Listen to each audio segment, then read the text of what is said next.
The following is a presentation from the MJCast, the internet's premier podcast on all things Michael Jackson. You're listening to the MJCast, by MJ fans, for MJ fans. The idea is to innovate, or else why am I doing it? When I create my music, I feel like an instrument of nature. You let it create itself, really. I know I do. And I love to entertain. That's one of my favorite things. I love my fans. Just simply Michael Jackson. Welcome to the MJCast, your source of news and discussion on the King of Pop. Good morning and welcome to episode 26 of the MJCast, our first special episode for season 2. I'm Q and I'm here with my co-host Jamin and also filmmaker, artist and Michael Jackson collaborator Diana Walczak. Diana first came to the technology and entertainment industry's attention when pioneering computer-generated imagery in the late 80s for Marvel Comics. Following this, Diana began innovating through creating some of the first CGI humans in live-action films. But it was in 1994 that Diana had the opportunity to work as a sculptor for the King of Pop, Michael Jackson, when she created what has now come to be known as the iconic History statue. This amazing sculpture of Michael features on his seminal 1995 album, History, and depicts him in his opening pose from the Dangerous World Tour. The statue itself has come to represent Michael's glory as the King of Pop, not only in our hearts as fans, but in physical locations around the world where 10-metre versions of the statue from the History era still stand today. In this conversation, we are going to hear all about Diana's life as an artist and filmmaker, her work with Michael Jackson, and her current artistic and philanthropic endeavours. We also discuss the official Diana Walczak product line, from which 60% of proceeds are being put aside for a permanent Michael Jackson History statue monument for fans all over the world to visit. Diana, welcome to the MJCast. We're so glad to have you here as a special guest. Thank you, Jamin and Q. This is going to be fun. Absolutely. We've been looking forward to this moment for a very long time. Q and I actually both appreciate the History album so much. It's one of our favourite albums, and what an iconic album cover that you were a part of. It really is. To me, it was the first Michael Jackson album that I experienced, I guess, the entire era from before till after. So that includes the promo all up until leading to the album release, the whole countdown on my calendar to the pre-order of the album till I could go pick it up, and then experiencing the album, all the singles and the videos released, the tour where I got to go to 2 of the shows. So yeah, it's got a very special meaning to me, and listeners would know that in an earlier episode when we spoke about some of our favourite Michael stuff, my favourite short film of all time of Michael is actually the History teaser video, which is the big unveiling of the statue. I love it. Oh, wow. That warms my heart to hear that. And I do hear similar stories, usually from non-Americans, though some Americans, about how important the History album was to them. Yeah, I think the History album itself did way better in international markets than it did in the US, which was interesting for Michael Jackson. But it's when you look at the tour itself, like he toured mainly in Europe for that tour, and a lot of the music videos and the songs themselves have like a lot of European kind of influence to them. And that's certainly something you feel with the album cover and I think there's like a lot of Soviet Union sort of inspired imagery that goes on in a lot of the History era work, which is just fascinating to think about. But yeah, certainly a lot of success in Europe. Yes. So thank you again, Diana, for joining us today. It's an absolute pleasure. And I thought we'd start off our conversation by you taking us back to your early life. We'd love to learn about what sort of childhood you had, if that's possible. Well, I have good memories mostly. I mean, I'm a pretty happy person. So I think it was a safe, I grew up in a family of 5. My mom is from Austria, so it was a little different. We traveled regularly to Europe and stayed mostly in Austria, but we also went to Italy and other neighboring countries. My dad studied science, and he traveled as a scientist when I was really young. So he would drop us off in Europe, and we'd stay with my mom's mom, in Innsbruck. And so I went to kindergarten there. I spent some pretty long periods in Innsbruck. So I have a perspective that's not entirely American. I know different ways of eating and just being and language and stuff like that. Does that answer that question? Yeah, absolutely. That's great. And I just thought I'd ask as well about your last name, because you've got an interesting last name, don't you? Walczak. Did you say earlier it's got Polish origin? It is Polish, and that's my dad's name. He's the 12th child in a very large Polish immigrant family that came to Elwood City, Pennsylvania. Yeah. So they came over as sort of like teenagers or something like that, and didn't have college education and all that stuff. But there were lots of really smart people in that family, and my dad was the only one who ended up. He was the lucky one to go to college, the only one to go to college of all 12 siblings. And so he studied science, and then he really acted much like an engineer for the Navy, for building ships, just because he can pretty much do anything. He's so smart. But he also has this incredible passion for printing, and his mentor for that is Gutenberg, who first brought the ability to print books, to us. So Gutenberg is like his, there's a big Gutenberg on his shop wall now, but he's a printer, and he also casts type in the way that it was done, as much as 150 years ago. So anyway, there'll be more about him if you ask me more questions of how I, got into art or whatever. Yeah, we'll get to that soon. I do have one more Polish related question. It is one of, have you traveled there much yourself? Have you been back to Poland, or? I have never been to Poland. It is one of my favorite countries in the world to go to. There's a beautiful city there called Krakow, which is just stunning. I think it's an incredible place. Well, I'm gonna. It's interesting to hear. I was there like 2 months ago, so. Maybe another place to put a Michael Jackson statue. Maybe. Diana, at what point growing up, I guess, did you and maybe your family realize that you also had such an artistic side? I'm not really sure about that, because maybe it was so gradual. Like there wasn't like suddenly a point. But what I did remember, when people in college asked me about my family life, what I remember is, how parents like kind of give their kids activities, like, have them sit in front of a TV or video or play games or whatever, go outside.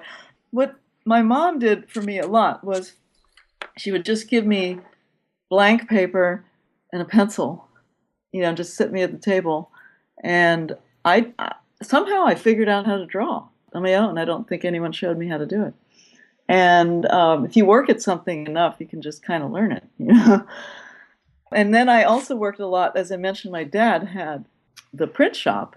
He also had a wood shop and tools for working in leather and metal. He had gigantic paper cutters. So I learned at a very early age how to do stuff with my hands and how to visualize things, as I was doing stuff with my hands. Like I remember once trying to measure something, to make sure that I was going to make a cut with a saw, to make sure it was going to be like right in the middle or straight. And my dad said, "No, you just eyeball it. Watch." And he showed me how you can control, your mind and your eyes and the hands that are doing the work. You can control this whole system, without measuring sometimes and oftentimes. And it's still to this day a lot of how I work. I do a lot of graphic imagery and even a lot of precision work. And oftentimes the measuring isn't right, isn't the, an exact middle isn't the right place for something. So yeah, I learned at a very early age, just visual vocabulary, I think. Has sculpting always been your main art form? I've also read online that you've been heavily involved in computer graphics and filming. That's a good question. No. Sculpture ended up being my major in college, but not initially going in. I did, as I mentioned before, I was drawing and creating things. I even made shoes and clothing. My mom taught me to sew when I was 7. I just made things all the time when I was a kid. So, but for some reason, my family didn't see, art as like something you go to college to pursue. So, and I was good in school at science and math. So, teachers and parents sort of pushed me along in the direction of engineering because that sounded like I'd be good at it and I would like it and I could get a job when I got out. So I went to Boston University for engineering, and I did like a lot of it. I liked the math, I liked the science. I wasn't sure about what I wanted to do with it for quite some time, and you have to decide after 2 years. And I still couldn't decide. I was heading maybe towards architectural or civil, which seemed more design-oriented. But then a friend took me to Rhode Island School of Design for a summer program. She literally drove up to my apartment and ran in and said, "Diana, grab a bag of stuff. You're coming with me to RISD for the summer." I was like, "What?" But I trusted her, so I went. And I took a summer art course, and it was just mind-boggling. I never, ever took an art course, and I just couldn't believe how well I could connect to the process. And while I was there, which was even stranger, I went to Brown University at night to see a mathematician who had been doing 4-dimensional mathematics, but he was using early computer graphics to describe the 4-dimensional mathematics that he was working on, like hypercubes and sort of toruses, toroidal, transformations. I saw this stuff. This computer graphics is like white lines on black, but it was incredible thing for me to see. Yeah. And then I suddenly thought, this is what I want to do. So I talked to him and I said, I'm at Boston University. He said, "Oh, they have a great computer graphics program. Just go back there and move from engineering into that." And I nearly did that, but then had a very strange sudden revelation that I felt that if I were going to be in computer graphics, that I wanted my art training, which I had begun to get at RISD, to be much stronger. And then I grabbed the portfolio from RISD and took it to the Boston University art department, and they said, "You are absolutely in. Welcome to the art department." Nice. And it was wonderful. It was a little hard when they said, "Now you have to decide whether you're going to do painting or sculpture." I don't think all art schools are that way, but the Boston University one, which is a very good one, is known to be traditional, and they want you to really specialize and focus. So they forced me. I said, "I can't decide. I absolutely cannot decide." And they said, "You have to choose." So I chose sculpture because I felt like it was the one that I didn't somehow understand as well. Like I felt a real ease with color and drawing, but I did not know the mysteries of sculpture. So I decided to go that way. What sort of artistic inspirations have you drawn on through that early learning process and then throughout your career? Wow. There have been so many artistic inspirations throughout my career, which I think started in college. My college professor was one. A lot of people didn't understand her or like her because she was scientific in her thinking, in trying to understand how to make figurative sculpture feel alive. And so I was deeply inspired by that at the time, and I still am. Her name was Isabel McIlvaine. But I continued to look at art, many, many artists. Michelangelo was a huge inspiration. Then Maillot and Rodin, and those are all sculptors. There are more. Kandinsky. I guess the list goes on and on.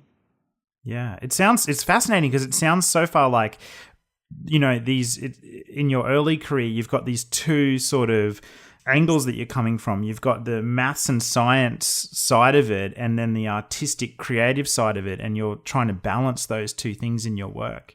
Yeah, I think this is an ongoing issue for me, and I guess it was from the very beginning, was that I don't have any one thing that I like to do. I like a lot of things. And as time goes by, as the decades, as the centuries, the decades go by, it seems like people, if they want to be successful, have to focus much more on one thing and maybe even one aspect of one thing to try to stand out. And for me, that just doesn't work. I love multidisciplinary work. I find that if I'm working on a painting, I'm working on a sculpture, I'm working on a movie, I'm working on lifestyle, handstands and smoothies and desserts. Oh, I love desserts. Me too. It goes on and on. So, but I feel like they inform each other all the time. So it's never a waste, to go away from something and come back to it. So at what point in your career did you decide definitively, okay, it's going to be art. That's what I'm doing. What was that moment? I guess, I don't know if that really happened, but I think that I was pretty sure while I was in the Boston University art program that I was going to be an artist. And of course that would be natural because I was surrounded by artists and professors of art, and I was doing that. So there weren't a lot of other influences. But then I got a job at the Harvard Medical School. I was assisting medical illustrator and also in a Harvard Medical School graphics department. And they one day got a shipment of computers, which are kind of these strange things that most people didn't know what they were. But I had no problem with it because I was in engineering school and we had computers there, even though they were the early kind. But I was really excited. There were these Apple computers. They were like, desktop things, like the very, very early ones. Like Macintosh earlier computers, or like Apple II? I'm trying Lisa? to remember. Lisa, yeah.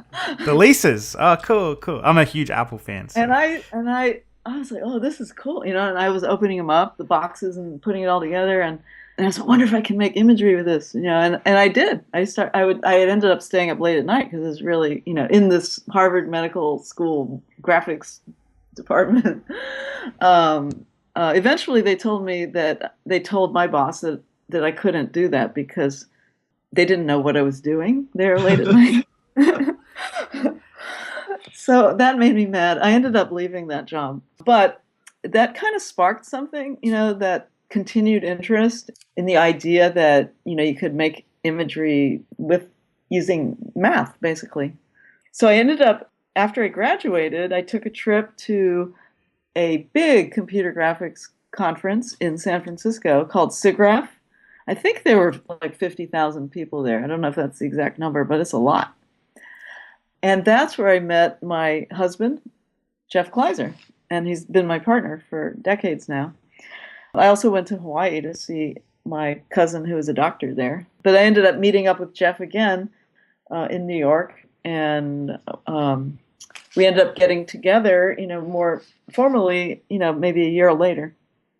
And he was working on his brother Randall Kleiser's movie that was Flight of the Navigator. It was a Disney film. It sure is. Wow. Q's like the biggest Disney fan in the whole world, so. No, Jeff, but I love it. It was so impressive to me. I was like, wow, This is so cool what they're doing. Jeff was working for Digital Effects at the time. Well, not working for, he ran it pretty much. Wow, But that's it was like some iconic stuff from that film. That ship like is burned into like us 80 kids' memory forever. isn't that a beautiful thing? I was just so I'm still to this day really enamored by that ship. You know? It's stunning. Yes, it is. And so I met Jeff, and that sort of closed down that digital effects. They had 7 partners, and that wasn't a good formula, I guess. Well, especially because one of them made it difficult for the rest of them, so they had to close digital effects. And Jeff went to work on the Paramount lot in Hollywood for Omnibus Computer Graphics. And he ended up hiring me because they were doing a test for Marvel. It was a superhero. I can't remember. I'm sorry. It really was a long time ago. The name of the superhero, but he was one of these really omnipotent types. You know, he was super, like triple super. You know, like he could dream the world or something. You know, and what they wanted to do was they wanted to make him computer generated, and Jeff's had a great idea, which was to have someone sculpt. And I was fresh out of sculpture school, and he saw my work, and he was really impressed with it. So he's like, "Hey, you could, sculpt this superhero dude, and then here's what we're gonna do. We want you to separate the body parts, but then kind of build end caps on each body. So if you can imagine, like the lower leg is one separate physical sculpture, and the upper leg is another separate physical sculpture. And then at the knee, if you're going to chop it right through, I would add some kind of end cap to each of those body parts, and then they would digitize them using this is all a new idea that Jeff had, a Polimas. I think it was used for the military. Polimas 3-space digitizer. He said we're going to digitize these physical sculptures, and they will become virtual sculptures in the computer. And when you do that, you can take the lower leg and the upper leg, and you can put at the knee, those two end caps can intersect because they're not physical anymore, they're virtual. So that was the idea. Back then, you couldn't bend things at all. That simply was not, that the software was just not there yet. So that was the plan. And so I was so excited, I can't tell you, about doing this. So I did it. I put my 100% effort into it, and they sculpted a lower leg. I mean, they did over at Paramount, the team from Omnibus, they digitized. What they did was they took these little architectural tapes, and they put the tapes onto the lower leg and made a grid. And then they touched a pen that was attached to the Polimas digitizer at each intersection of the grid lines. And from those intersections, they could get coordinate points, X, Y, and Z, which, basically gives you information, like position information, relative position information of all the points on the surface. So you can recreate that surface. So they were able to, pop that lower leg into a lighting software package and put a little like skin on it, so it was like pink and I guess he was a white guy. Kind of a pink, shiny, plasticky looking, but it was a lower leg. And we were taking Polaroids off the screen, and we're going to the next SIGGRAPH, which was 1986. So we all went there, and I had these Polaroids in my pocket of the lower leg of this character. And we walked around the floor, there's so many people there everywhere. And I said, hey, check out what we're doing, making the guy, and here's the lower leg. And they were like, oh my God. Like, oh my God, I can't believe, like people were just floored. They thought that was like the beginning of something. And it was. It sure was. Yeah, it was. I love hearing that. I've just been sitting here listening, enraptured, being such a, I love like those sort of Marvel and this whole superhero films that have evolved right from, back in those early days, and hearing about just that little seed that sort of was starting it. That's awesome. Yeah, so much has happened since then. But back then, we all came home, and the Marvel Comics project was dropped. I don't know what reason, but for whatever reason, that company wasn't going to do that anymore. And so I'm back to like sculpting, my friends at home. And every day Jeff would come home and I'd say, so what's going on with the, digital? Because I did all that work. I wanted to see if it worked, I couldn't stand the idea of not knowing. And then one day I said, Jeff, how about if I just come in and finish it off? If nobody else is going to, I mean, and so, please, can I? And he's like, well, all right, yeah. So I went in, and there are a bunch of 9-to-5ers in there. So, I'm a little bit. It seemed odd, that would someone come in and want to like do all this stuff, but I did, and it just kept going. It was I digitized every body part, on the guy. I said, okay, now we need to animate him. And people are doing like the Paramount logo, with the stars and all that stuff. They don't have time to like help me, animate this guy. But there was one guy who was paying attention. He was really smart, Larry Weinberg. He's like, okay, what do you want to do? And I said, I just want to, I want to stick these. I want to animate this guy. What do I have to do? And so he showed me a way to like parent all these body parts together in an animation program. And so I just went off on my way and animated him, made him like, I just tried to do something easy, like maybe you could just skate on ice. So, it's kind of smooth. So I had him skate around in a circle, and then I had him fall down, like he slipped and fell on his butt. And we rendered it. It was like rendered. He was like a guy with skin, and he's wearing. I didn't have any clothes for him, but I just we put a pair of like white underwear, little pair of bikini white underpants on him, and he just falls, and it's pretty cool, when we first see that guy moving around. But it wasn't like we were going to, open champagne bottles. It was more like, in my mind, it was like, well, he has to talk now. So how do we do that? So luckily Larry is still interested in helping me. So he suggests that I make multiple faces that can morph, like expressions and phonemes of speech. So I would actually go and sculpt certain ones, some number, I don't know, maybe it was like 15 or something like that, a bunch of faces. So I went home and did that, and then decided they were too small to digitize. So I ended up doing the whole thing all over again, kind of a life-size face. So I had a whole bunch of life-size faces. This is very labor intensive, if you can imagine. I can. We put 2,000 polygons on a face, and in order for them to morph from one to another, like a happy face to a screaming face or something, the polygons on each face have to be the same. They have to be exactly the same. Same. Even though the face is moved, you have to have the same topology. You have to have the same number of quadrilaterals, same number of triangles. The points and all those things have to be encoded into the database in the same order. And there was no way to do that except by hand. So I tried to digitize 2 faces by hand in the same exact order, which took 2 weeks, of course.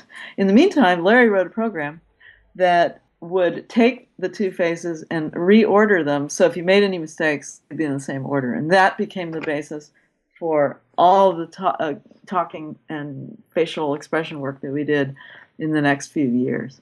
Wow. So speaking of those next few years, where did your career end up going, like prior to working with Michael, in terms of CGI and digital technologies? I know you worked on a Radio City Music Hall sort of computer-generated introduction and those kind of things as well. Yeah, we did, which I just, kind of realized the other day when we saw that Beyonce was, wearing the sort of almost iconic Dangerous outfit.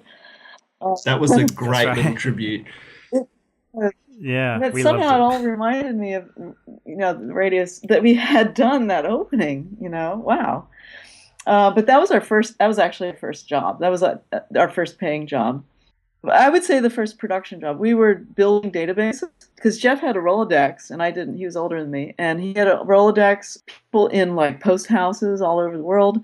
And so he'd call them up and say, hey, we can make databases for you. We've got a sculptor in house and, so we can make people stuff. We could make them a hand or a foot or a baseball glove or, anything they need that back in those days you just couldn't make. Everything in computer graphics was pretty much like cubes and spheres and letters, and numbers. But the organic kind of sculptural stuff wasn't easily come by at all. So we set up a little business where, we charged some money and they'd tell us what we want. And we'd send them off a database so their commercials and their broadcast videos could be cool, So we had a little thing going, but we didn't want to build databases forever, too creative. So somebody came along and hired us to do the Radio City thing. I can't remember exactly how that happened, but we did do it. And that's one of the first examples of ray tracing in computer animation. But what the things that I think put us on the map were the two pieces that we did for SIGGRAPH 1988 and 1989.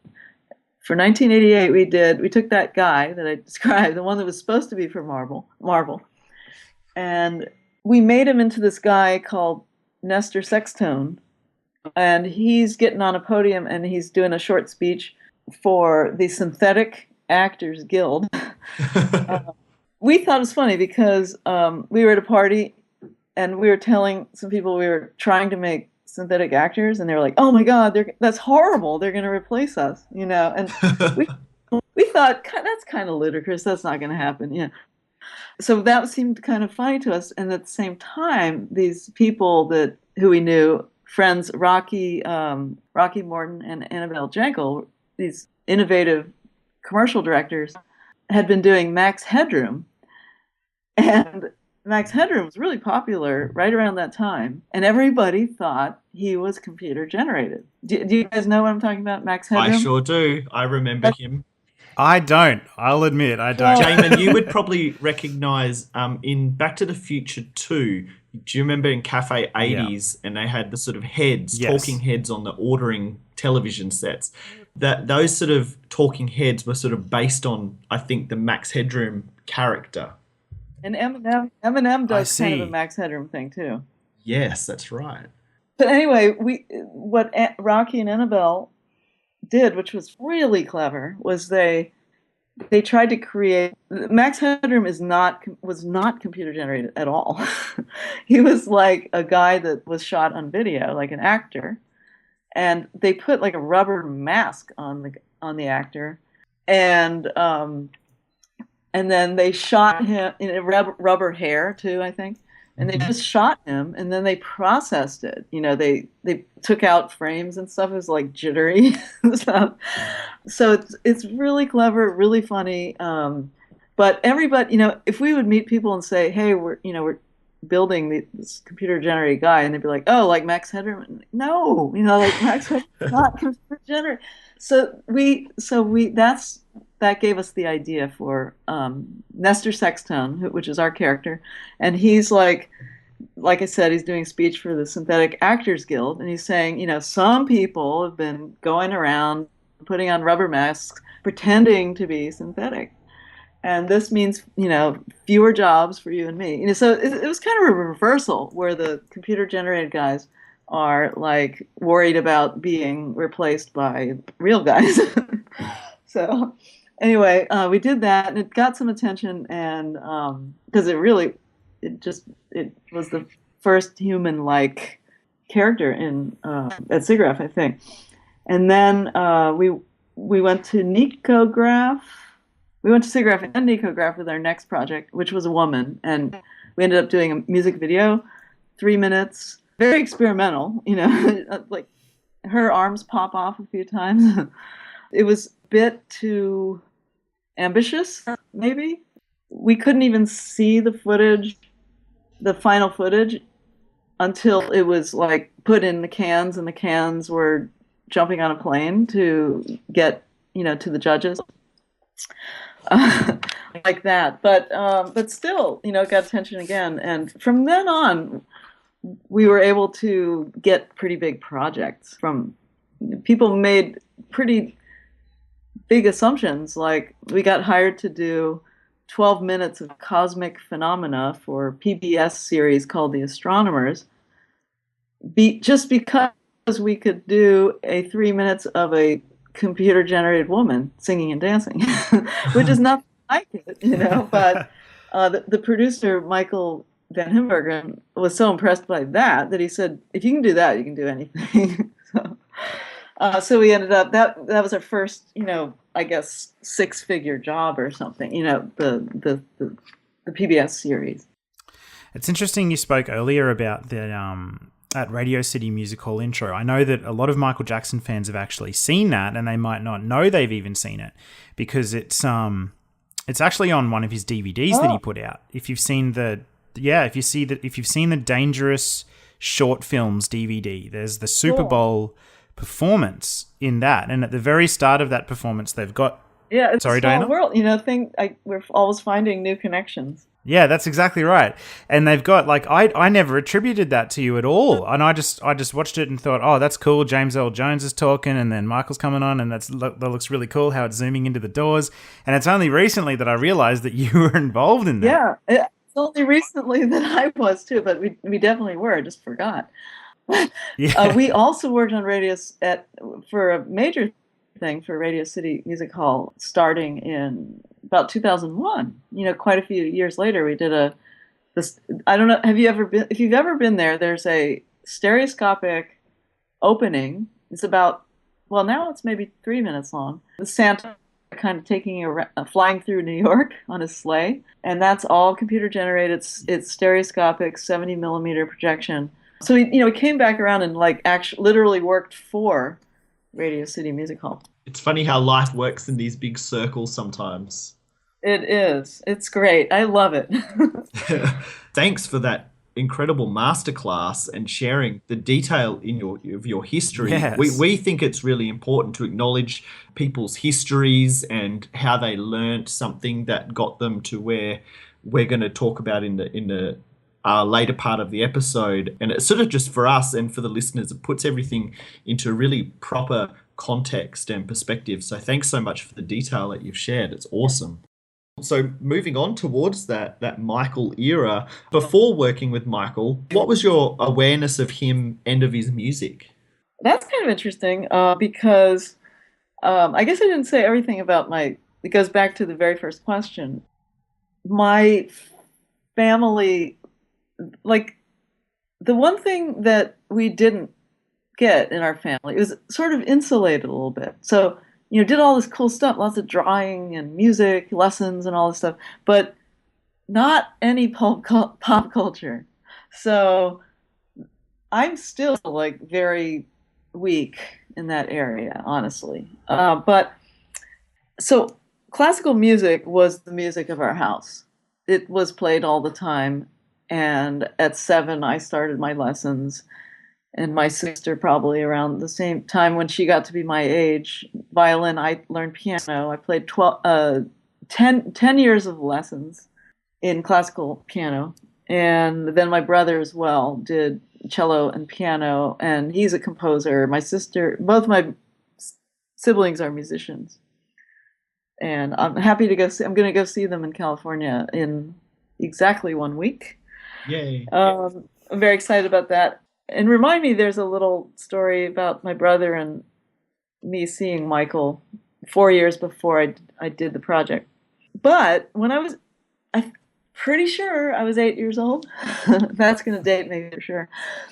I just remember being on somebody's porch in somebody's house with a bunch of girls and a radio, and we were dancing away.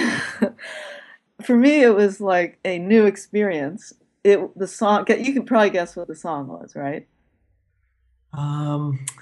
What year was this, roughly? 75.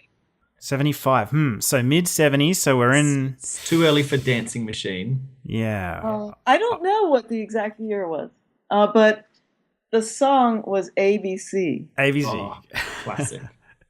I mean, fully sucked me in, and it stuck in my head for the rest of my life. So that's my first experience. I I would say that I always paid attention and always loved the music, but I wasn't a pop music follower because what happened was I was really stuck on classical for a long time, and then when I went to college in Boston, my second year, I found a couple roommates and we found an apartment on Gainsborough Street, which is in the neighborhood of Berklee College of Music. And I can't say how it happened, but it happened. We became friends with music students from Berklee because they were our neighbors now, even though we were all Boston University students.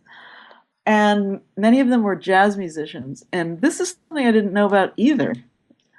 But I was starting to learn because they were storming into my apartment, and saying, "You have to hear this. This is Bud Powell. This is Bud Powell." And they would grab a record and throw it on the record player. And I would listen and I go, "Oh my God, this is like amazing." I didn't really know how they were doing it, but I was just super amazed by it. And I continued to listen to that. And then I would say when I ended up with Jeff, more pop music got in. So there was more Madonna and Michael Jackson and world music, and it kind of became more eclectic. But of course had lots to do and, not a lot of time to be a fan of anyone. And then I tried repeatedly to play jazz myself, even though I was like so skilled. I could play really hard pieces on the piano. But when I tried to improvise something, I absolutely could not. There was like a solid wall preventing me from, improvisation was on the other side, and I could not get there. So I started and stopped trying. I tried on my own a lot for years, and eventually I said, I want to stop trying. I'm going to get someone to help me. So I took some lessons much more recently in my life, and I'm proud to say I have broken that barrier down. Awesome. And Great. And I got even more obsessed with jazz, and you could say became a fan of Bill Evans, and got to know his life really, really well for what I think he did for music. And, I think he changed the sound of jazz. Now, but that being said, I almost 2 years ago, for the purpose of being a better jazz pianist, I decided to take drum lessons. Whoa. And and still to this day, I'm not playing jazz drumming. I'm just learning to play the drums. But what it has done, which is interesting, is it's really making me listen to a lot of music that I hadn't listened to as much before. I'm never the same person. So if you speak to me in a couple of years, I could be an expert on a whole new thing. So I am now a huge fan of Michael, and I know there's so much to know. I know what I know from having worked with him, and from what I've gathered, and I'm gathering more and more. And the more I know, the more I like. So, and I'm so inspired by him. I mean, he's just one of those human beings that comes along.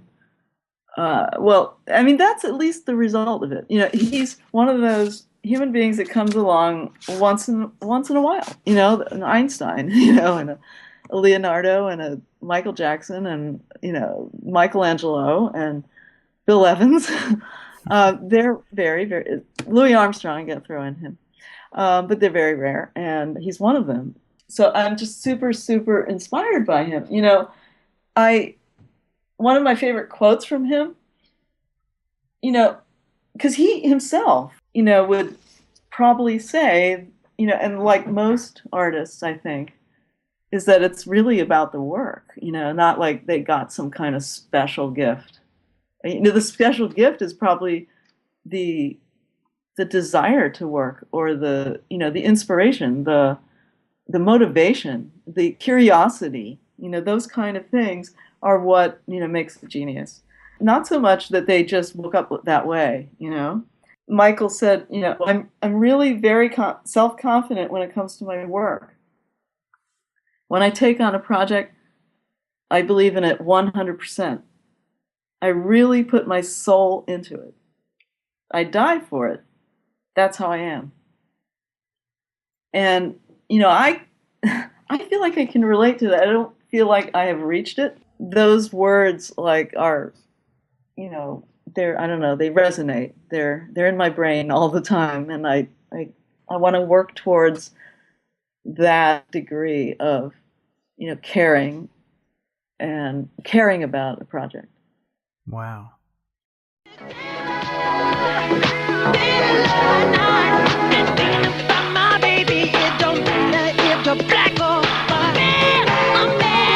Michael Jackson, History. 15 greatest hits and 15 brand new songs, including the #1 singles You Are Not Alone and Earth Song. Michael Jackson, History. Hey, I'm Lavelle Smith Jr. Thanks for joining us on the MJCast. So take us back to how you originally came to work with Michael Jackson. Okay. Well, I can go right to the very moment. It was here in Williamstown, Massachusetts. It was in a big house on Ide Road that was built by James Ide. We took this big house because we had to come here and hit the ground running on a big project for Doug Trumbull, who had gotten a job with Circus to create the entertainment for the new hotel that they're building, Luxor. So we accepted that job, but it was necessary for us to pick up our entire lives from Los Angeles. We had 2 babies, and we bought a house here in Williamstown and set up to work with Doug Trumbull for a year. And we ended up staying. So we came in 92, and in 93, we did all the visual effects on the feature film Stargate. So we ended up sort of staying. Like, it was just such an incredibly beautiful place, and it seemed like a nice place for children to grow up. We kept our house in LA, and we went back and forth, but we decided to keep this pastoral, environment setting here in the Berkshires of Massachusetts. So 93 was Stargate. 94, we were just starting to negotiate doing all the visual effects for creating stunt doubles for the Judge Dredd film starring Sylvester Stallone. That's a whole nother story I won't go into. But at the same time, just as that was starting to bubble up, the phone rang, and I picked it up in the kitchen. And it was Sony asking if it was possible to make a digital statue of Michael Jackson, because they were trying to create a new album cover. And Michael, in their, from their experience, was really picky, which makes all the sense in the world to me. And if they hired an artist to do something, they had the experience of having to rehire the artist repeatedly because Michael wasn't satisfied. And I guess they would try to finish it to a certain degree, and then he would say, no, I want it this whole different way, and they'd have to do it again. So they were concerned that, maybe someone paints a statue and Michael says, oh, God, I don't like that angle. Can you turn it the other way? And of course, you can't do that with a painting, so they would have to hire the painter again. So the idea was to have a digital sculpture. And as I earlier described to you, that process of making a sculpture and digitizing it, you can do that. You can now have what is called a database. We call in the computer graphics world, it's called a database. But what it is the sculpture, but it's virtual. So we can put it in basically a lighting studio and look at it from different angles. And We can render it from different angles. We can even move it around or something if we wanted to. So I said, yes, we can do that. That was the very beginning. It's incredible that all those years ago on that early Marvel leg sculpture that you were pen plotting on the lower leg, the dots of the pen. And then in 94, you were doing the same method on the actual sculpture you did of the statue. Yeah. And it wasn't that long ago, between them I'm thinking is about 8 years. But there had been quite a lot of progress by then because, as I mentioned, we were about to do digital stunt doubles for, who would be the stunt double for Sylvester Stallone, who's like on a flying motorcycle. And then his sidekick, he's like a comedian. I'm sorry, I can't remember his name. But we had to create the digital stunt doubles. And again, I used the same technique. I sculpted them and we digitized them. And though we were nearing a cusp where that would change. And I knew that, but we could not rely 100% at that time on a new technology that was, and I'm certain that was the correct decision. And I'm glad it was the correct decision because I got to use, my favorite, way of creating a work of art, which is sculpting, actually sculpting in clay. And later on, I'm just going to fast forward for a second. Later on, I did some work with a company who creates a sculpting, kind of a sculpting system. So it's haptic. Haptic is kind of like optic would be for your sense of sight. Haptic is for your sense of touch. So they said, hey, Diana, check this out. Here's a thing where, you hold this pen and it kind of floats around in the air and you can, but when you touch the sculpture that you're seeing on your screen, you don't actually touch the screen, you just touch the air. But there's a force feedback effect. So it stops you like in midair and you can feel the surface of the, so that was really cool. So I did that for a while. It really was cool. I could do pretty amazing stuff. I did a bunch of characters for a theme park ride. My daughter, who was 9 years old, Io Kleiser, did a very impressive gorilla, which showed at like a computer at SIGGRAPH, actually. People were, they would mob around her watching this 9-year-old sculpting a gorilla, on the computer. That was that could really prove how good that, that interface was, that a child could do it, But anyway, going back to how it started, I said, yeah, let's do that. So that was David Coleman who knew us. He knew the experimental work we had been doing. He knew us from Los Angeles. He called us in Williamstown. And he was an art director on Michael's albums. So he then sent materials for me to look at, which I have in my notebooks still. Luckily, they were found this summer. He sent a picture of Michael at Super Bowl. And I don't know if he sent anything else now, I'm thinking. I'm going to have to look back. What they did not do, they did not send me stuff. I've seen it, in the recent years, but there were other designs that I have seen in recent years, but they did not send me they did not tell me that anyone else was doing anything on it. They just said, do you want to do this? And I said, yes. And we negotiated. I told them how it would work, how I saw it would work. And they didn't argue with that because I don't think they knew a different way. But I suggested that I meet Michael for, now, if I'd been a crazed fan, they probably wouldn't have trusted me because, and I very much, loved Michael's work. But I was like a busy person. I was like, oh, okay, here's a job. Here's how you do it, And I said, Michael could stand there and pose for me for a week, but logically, I didn't think that anyone would think that that was going to work. So I went for another method, which I knew to work because my professor that I mentioned before used that method of photography. So I took it to a much higher level, though, because I knew I could do this. I asked that I would get a photo shoot with cameras around. I have pictures of all this stuff. It's very cool that I drew, sketches of how I wanted it.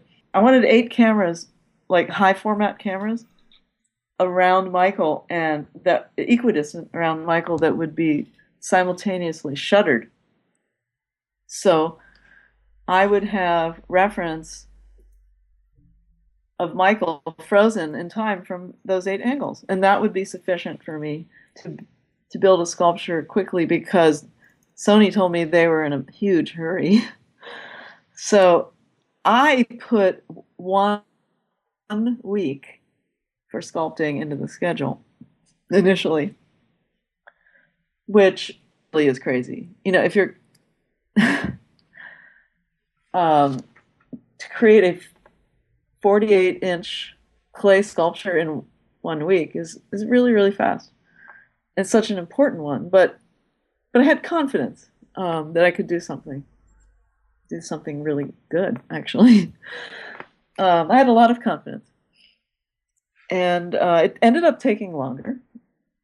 So maybe it was good that they gave us a short schedule. And, they were the ones who were slow, at kind of getting back to me and stuff. So I ended up working, I would say, a total of 2 weeks on the sculpture. And how much actual input did Michael have around the sculpture itself? Well, he had a lot, in that he knew the pose he wanted to be in. I did work with him on that. I don't know if I can describe exactly what I did. I feel like I need to be hypnotized to bring it out.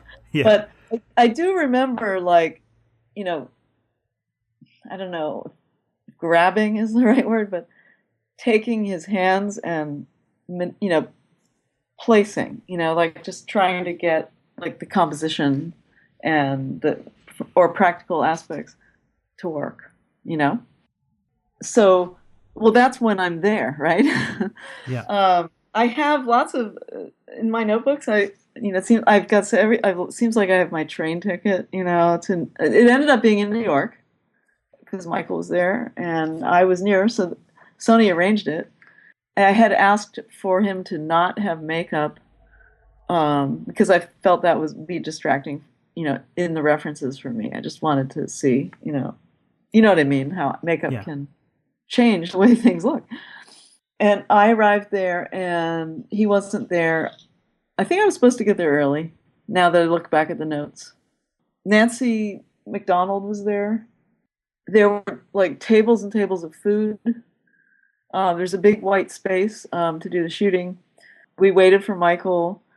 He wasn't that late, but he went into the dressing room for 30 minutes. So we had to wait for that. And his bodyguards were eating all the food. And they were sweet. They were big guys, giants. And then he came out full of makeup. But it was magical to meet him, though. I don't know how to describe it, except that you can sense. I could feel the greatness. It was, greater than I expected. He really is bigger than life.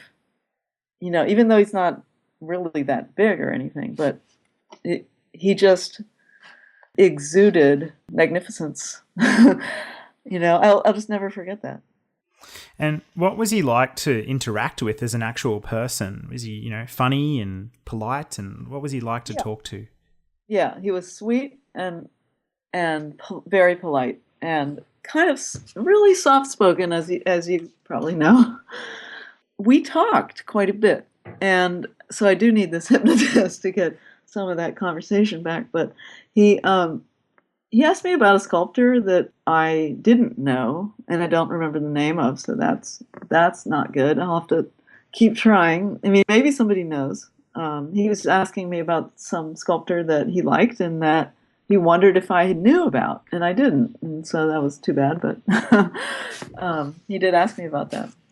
He also asked me if I would make him a copy, and I agreed to do that. So Michael ended up with a copy of the maquette, the sculpture. Well, I'm not sure, actually, now.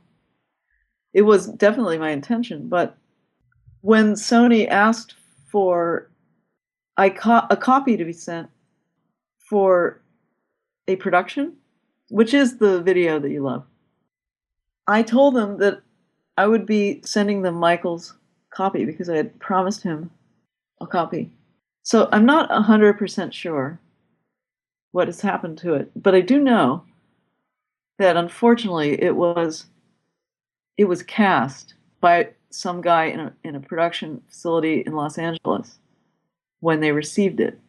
And they kind of just set the mold, aside somewhere. They cast it.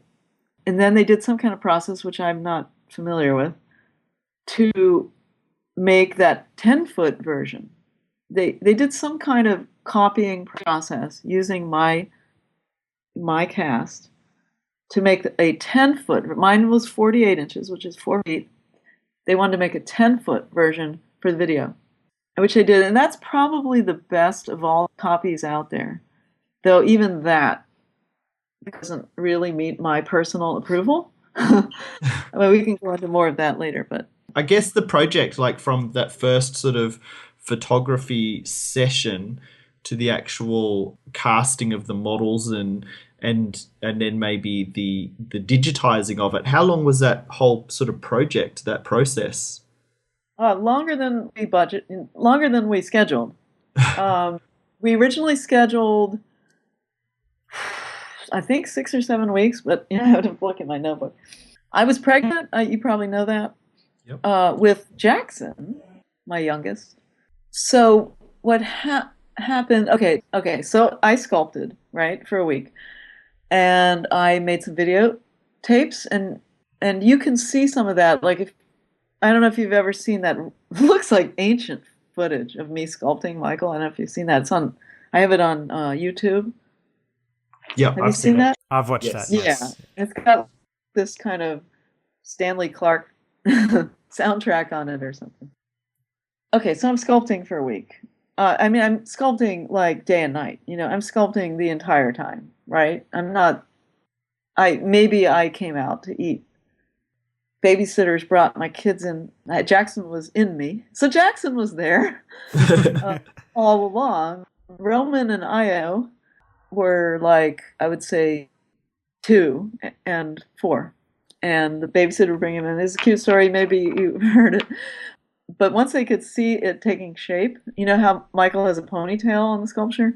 Yes. Yeah. I also had a ponytail. I mean, I didn't realize it at the time, but that there was a similarity. But when they came in and they could see it taking shape, it was on a stand, hydraulic lift I had that was maybe just a foot off the ground. It could go up and down. So it was down low enough. And, so cute. The two of them, they came running up to it, and they, with wide arms, and they both like double hugged the legs, Michael's legs of the wet clay. Oh. And they're like, "Mommy!" Because they thought Mummy's making a statue of herself. Yeah, ponytail. So, that's going on, and I'm working and working. I had 2 assistants. They helped me with a lot of things. They helped with building an armature, that beautiful armature. I never had such a good armature in college. That's like the metal skeleton that you build to hold the clay up, because clay does not stand up by itself, unless you do some very, very, very special tricks. But normally, if you're building this kind of figure sculpture, you have an armature inside and it holds up the clay. As long as the clay is wet, and if the clay becomes dry, it can literally fall right off that. And I've had it happen to me. So I have letters in my folder that show me telling them to hurry up with the feedback at Sony because, I was worried that it would dry, even though I tried my best to keep it wet. Even you keep on, you put wet cloths on it and spray it, and but you also don't want it to be too wet because then it will just melt. So it's dangerous business, very dangerous. So when I got to a point where I felt comfortable, and it was that end of that my scheduled allotment of time to build the sculpture, I made a quick video and some photos and sent them off to Sony. And then we waited. I don't know how long, but we waited. And then I got like some handwritten notes from Michael that were some of them were written right on printouts, like kind of photo printouts of the sculpture. Sony probably printed out and said, here's what you have to like give feedback on. As you probably know, Michael had so many people, that were doing things for him. So a process like this is like, there are people insulating him, from me, at that time. So I basically now received, I should have put in my contract that I should work with him directly, right? I just thought of that, like 20 years later. You don't think of things, I was young then. I didn't think of a lot of things that I should have probably. But so this summer, my intern who was working on this stuff and my son Roman found, well, first of all, they found the main notebook, which was really, really, really good because I thought it was lost. And it appears to contain 3 of 6 notes from Michael. So I don't know where the other 3 are. So they are currently missing. And one of them had a lot of information on it. I remember it. I remember that it was not written on a photo. It was written on a piece of paper, like an 8.5 by 11 piece of paper. And it had, not tons of notes, but there were some notes on the face, some suggestions that he had. I found that he was very astute at understanding exactly how the surface of his face looks. And his artistic anatomy vocabulary was very good too. So he had used the term nasolabial fold, I think, which is those, those lines that kind of, they can become lines that kind of go from the nose and they kind of wrap around the mouth. He was discussing the curvature in that area, which is pretty cool. And I saw what he was talking about and made those adjustments. And the really fun one, which I showed at Convention, is like a, kind of a frontal view of the sculpture. And in Michael's note, he's like, there's a line pointing to his thighs, and he says, "Thighs too fat." So they roared with laughter at Convention. They also enjoyed seeing some of the pictures that were from the reference shoot. I can imagine that. I love the series of pictures of you surrounded by those big boards of the Michael in the Super Bowl dangerous pose. Yeah, don't you want to be like standing there? Maybe one day we'll do an exhibit. Wow. Would it be pretty amazing, right? That would be incredible. Absolutely amazing. I do have them. They're well protected. And speaking of those, that is how I was able to work that fast. I had them surrounding me, and that was how my assistants made the armature. Is they could literally walk over and measure, just measure the images from different angles, and build the armature that's in the right position. And I finished the armature, actually. I put, kind of set it in place, like exactly where the part of the armature was fixed, copper pipes, very heavy, and part of the armature was aluminum wire, which I could shape.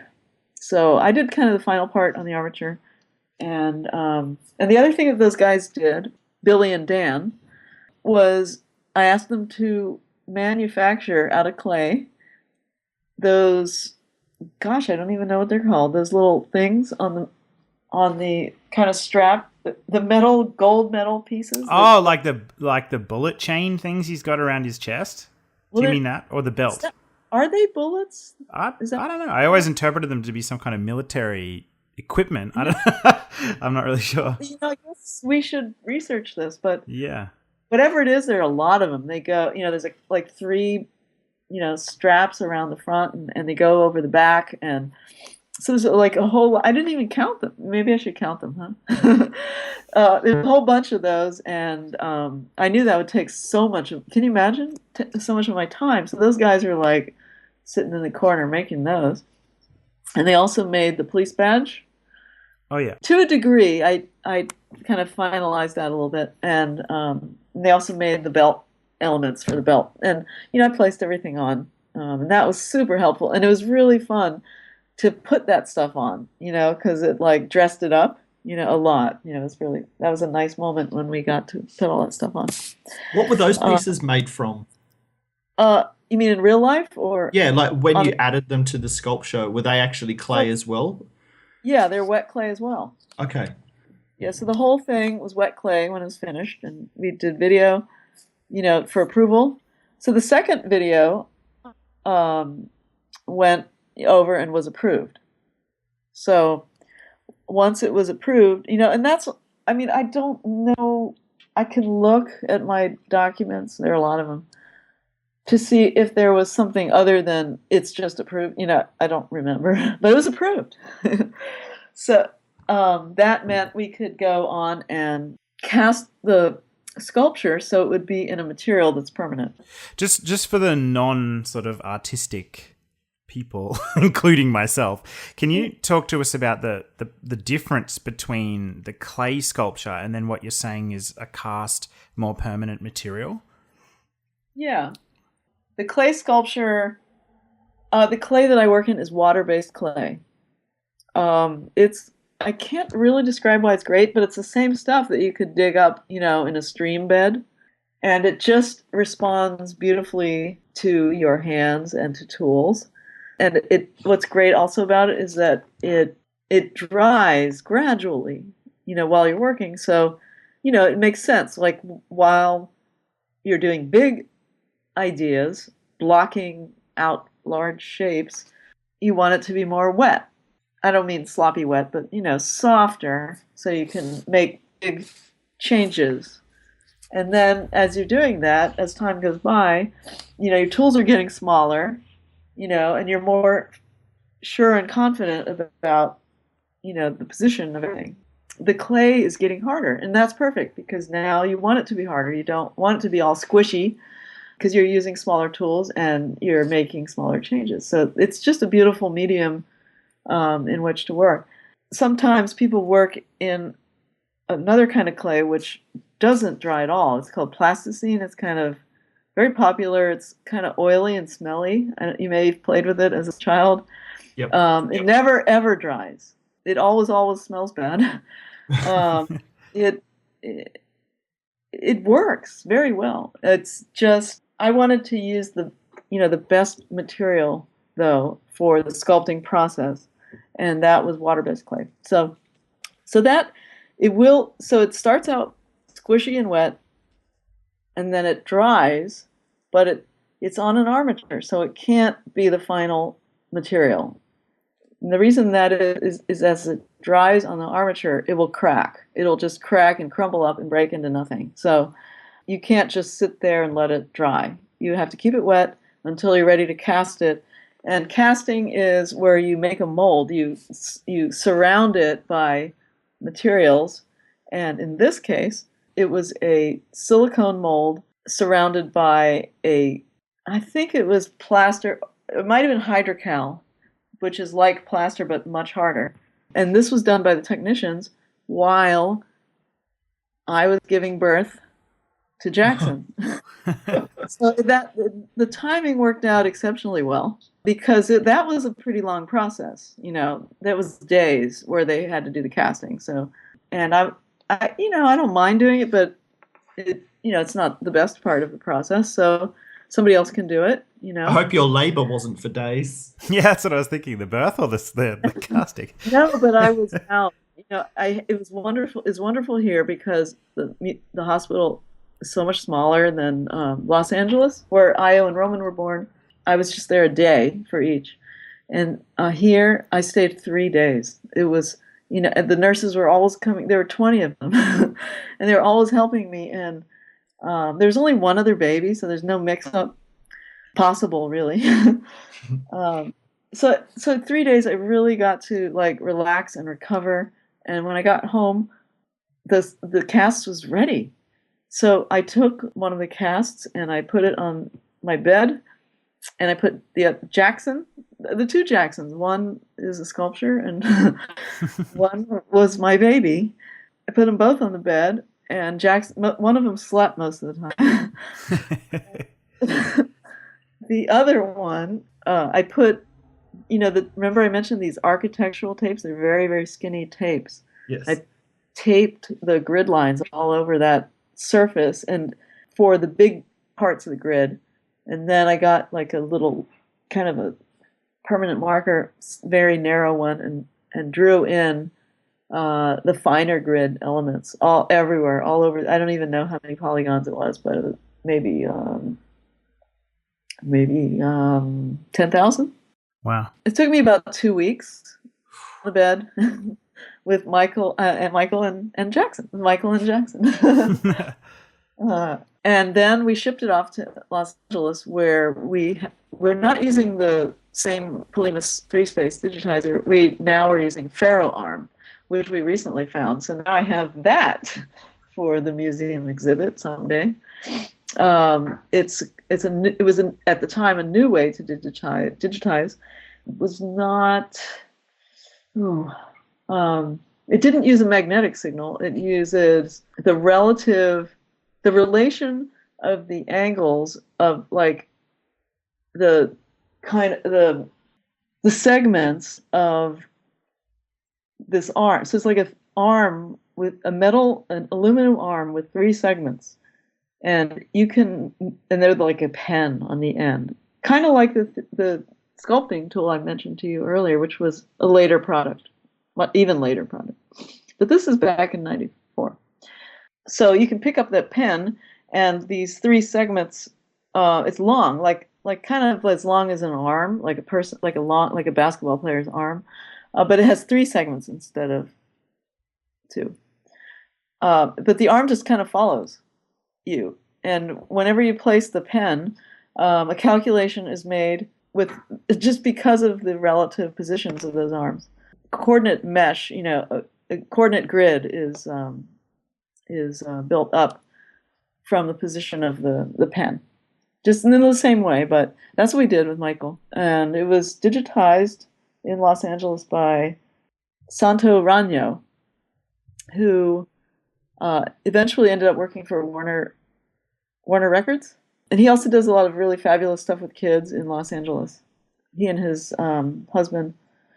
partner do some great stuff with children, like arts kind of programs and stuff. But he's a great guy. He digitized Michael, and the data came back to Williamstown, Massachusetts, and it was time to make a scene. We had already done sketches. I did sketches of plans and stuff, and in the meantime, we were, going back and forth with Sony on what's the background going to be, and he wanted it to be marble, like a white marble statue, and it actually is a white marble statue. A lot of people seem to be confused by that because of the lighting on the album cover. It's kind of dark, but it is a white marble statue that's dark in the image.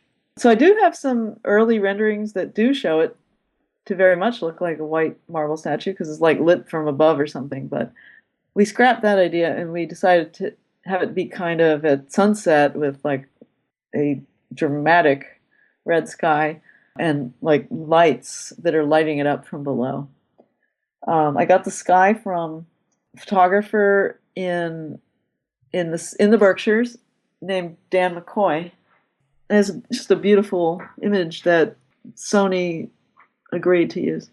Yeah, it's absolutely stunning. I think that's the photo itself is just such a brilliantly striking image. And Yeah, it is. I'd like to know as well about Michael's reaction. Did Michael react to the finished sculpture as well as the image, or? Well, I don't know that I have. I mean, I know that he wanted one. I know they asked to send one. I think they asked for, but it was always through them. So I never had, after that, I never had my own personal communication. So Yeah. if I made one really big mistake, was like, not like becoming pen pals, or it's and it was different then. People didn't have iPhones, and hey, call me on your phone, and let's text me later or whatever. Because I think it would have been really different if it had been now. Then back then it's kind of the dark ages in a way in communications. Yeah. Because when I look at these notebooks, it's incredible. Like, you guys would be like, what is it? It's like everything's like fax. Everything's a fax. I know what a fax is. Yeah, we use them. It's amazing still. because fax paper often fades, so it's good that you've actually still got them. Yeah, I think everything was really well taken care of. Well, I guess because no one looked at it for 20 years. Yeah. Do you have any plans to digitize and all of those documents and for future purposes, or? I'm not sure if we did or not. Yes, it was also full of slides too. So yeah, I have started scanning. I got a very good slide scanner. So if you looked at MJ, I don't know what I call it, Michael Jackson History Statue Facebook page. Yes. Mm-hmm. I recently put some images. One is in the profile picture, and one is in the whatever that other one's called, the cover image. The cover photo, yeah. Those are recently scanned slides, and they're just really nice. I mean, they're just beautiful lighting, and I think they were taken with my Pentax K1000 35 millimeter camera that my dad gave me. All the photos from the studio.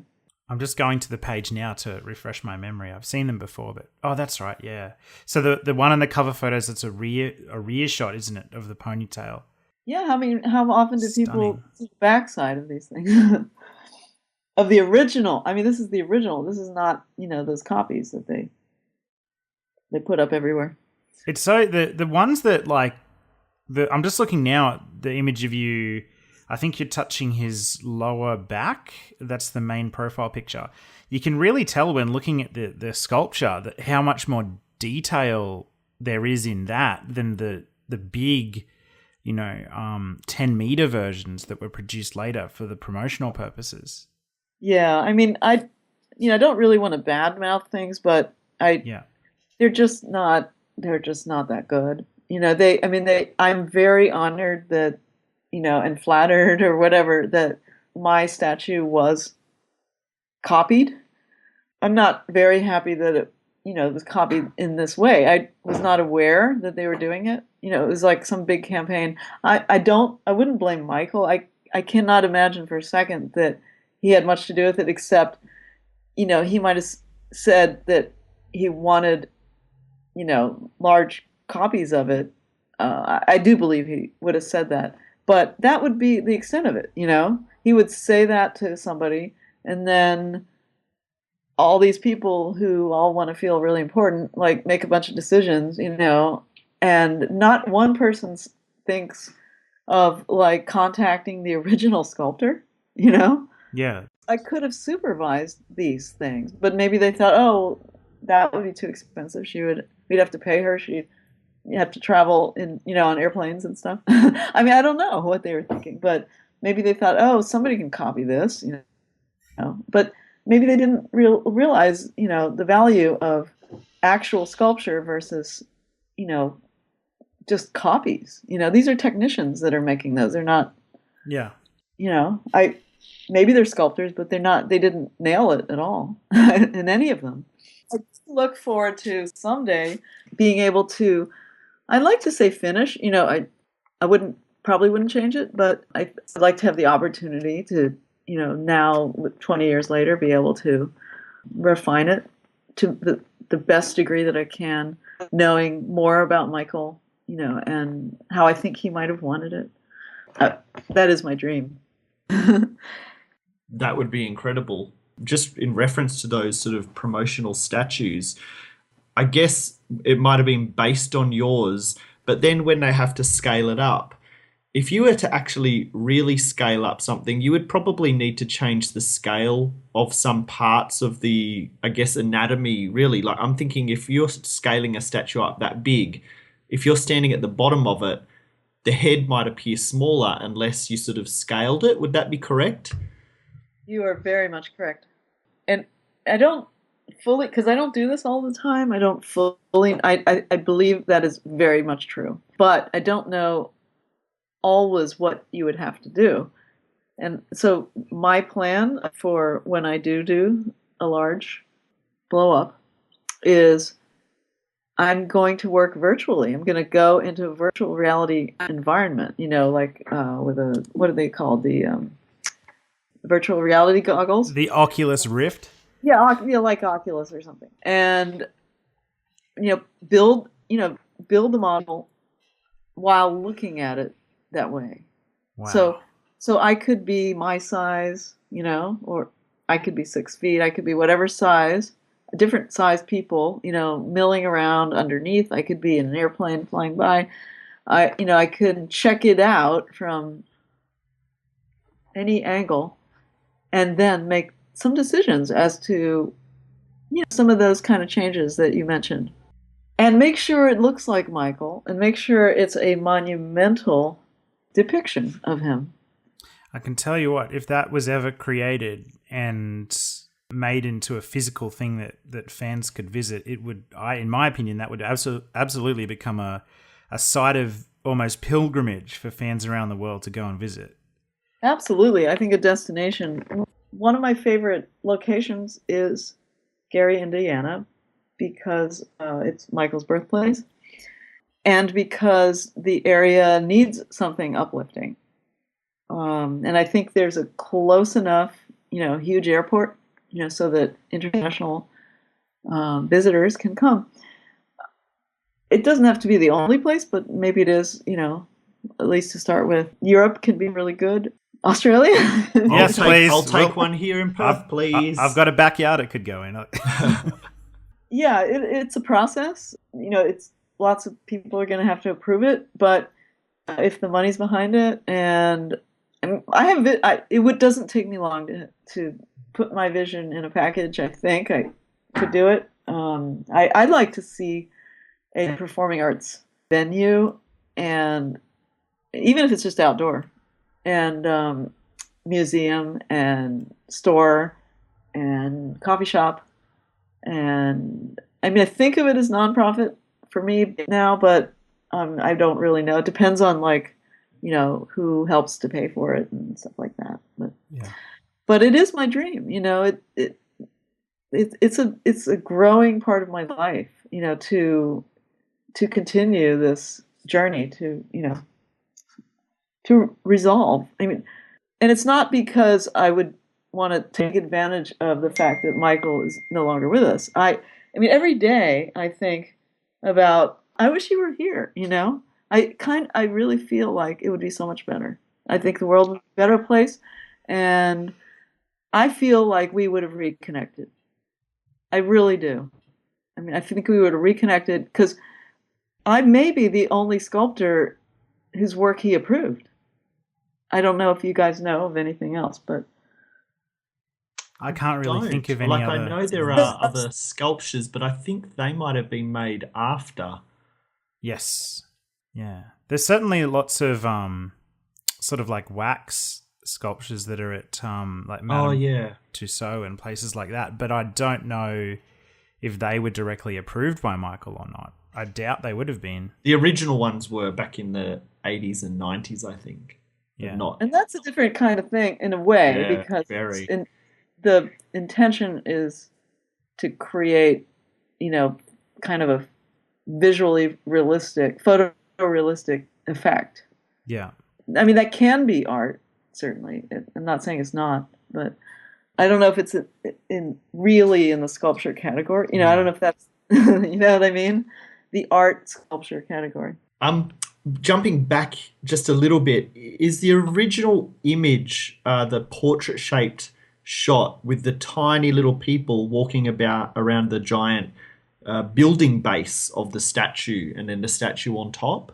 Yes, absolutely. The concept, which was Michael's, was to be, this giant statue like he had seen in Russia. He saw the Mamayev Kurgan, which is a woman that's draped in cloths and thrusting a sword high into the air. She's like 300 feet tall. Up to her head, she's 171 feet tall. He imagined, for this concept, he imagined himself like that.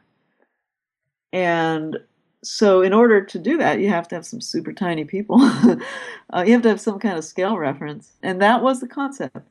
And everyone kind of agreed with that, I'm sure him included. Then they made a decision to crop it. And I was not part of that. We gave them very high res image that had, the people below and all that stuff. And they did use that, as in other products. But the CD and LP final, image is cropped, as you know. And I was pleasantly pleasantly pleased, I was going to say. Pleased with that because it zoomed in, it was closer. Because the CDs are pretty small. Mm. The cassettes were even smaller. Yeah. Oh, yeah. What was the original ratio of the image? Is it square? Because I know there's a DVD that came out, which is like a really tall version of it. I think it is square. But I'm going to look in one of these notebooks if you want. Yeah, I would say they're square. Yeah. There were a bunch of them. We did lots of outtakes. Wow. From different angles, or always from that same angle? Once we fell into this one angle, we kind of stuck with it, but there are some different angles initially. Huh. Wow. That would be very special to see. My mind is racing. Yeah. There's also a fabulous test that we're still trying to locate on our backup tapes. But it's surprising how long ago it is in terms of digital archive technology. It's only 20 years or 22 years, I guess. But in digital archive technology, it's like ancient history. And I'm still at work trying to figure out how to get some stuff off of, I'm sure that there's this really cool stuff on it. And one is a animation that we did with the statue. We motion captured Jeff like jumping off of something as though we were jumping off that building, Mm-hmm. And so we took that motion capture and we tweaked it in animation, and then we rendered it as gold. So it's a gold statue jumping off of kind of a marble building with a blue sky background. It was a great test. It was just a fabulous test. I don't think Michael ever saw it. Wow. I know, it's really a shame. When you have so many people in an organization. Yeah, sometimes those lines of communication are difficult to keep open. Yeah. Yeah, we could have done some really cool stuff. I even have little storyboards of ideas that we had with like kids in it and stuff. That they see Michael jumping off of a poster and jumping out of a poster, and the kids are reacting to it. Oh, awesome. Yeah. I just wanted to talk about the cropped image in comparison to the full image with the giant plinth building and the people. Even though that, I guess the building and the people were there for scale and reference to show the sort of ginormous size of the full standing statue, when they decided to crop it and zoom in a bit and just have the background only, I think that, for me anyway, the scale did translate. For me, even as on the cassette and then the CD and then the LP, and then later I got a beautiful big block mount poster of the album cover. It always to me looked that ginormous scale. Yes. So I think that it was such a well done sculpture an image that, even though they did crop it, I think the scale did translate. Yeah, I think you're right, and I deeply appreciate what you said. that made me feel really good. We're building our first house, and I can't wait to be able to hang that block mount up again. I've never hung it in this current rental house. It's covered in bubble wrap, and I see it every day, and I go, I cannot wait to hang that history block mount back up. It's always been it has been pretty much my favorite album cover. So I'm very much looking forward to drilling holes in walls that are mine and hanging that again. Yeah, who cares about the walls, right? That's so cool. Oh, wow. Give me a picture when you do. I will, absolutely. I'll send it on your Facebook page. Mm-hmm. Oh, you know what? A fan, showed me some pictures of when he was, like, really young. I haven't gotten around to it yet, but he showed me pictures of him as a child trying to pose as Michael on the history set. And I was like, that is so cool. I'm going to post that. I haven't done it yet because I've got all these other things to do, but I have to put it on my list and do that. And then ask people if they have done that as well, or go ahead and pose if they want, but it was so cute to see the child do it. I love that idea. That's great. We actually, speaking of fans doing things with the statue, Q and I know a guy who lives, I think, in Indonesia. And his name's Fadley. And I'm pretty sure he actually got another statue, like a copy of your statue, like a giant version, different to the Sony ones, made. And he's got it in his backyard. A giant one? Yeah, It's really big. It's like a 2-story house size. It was part of...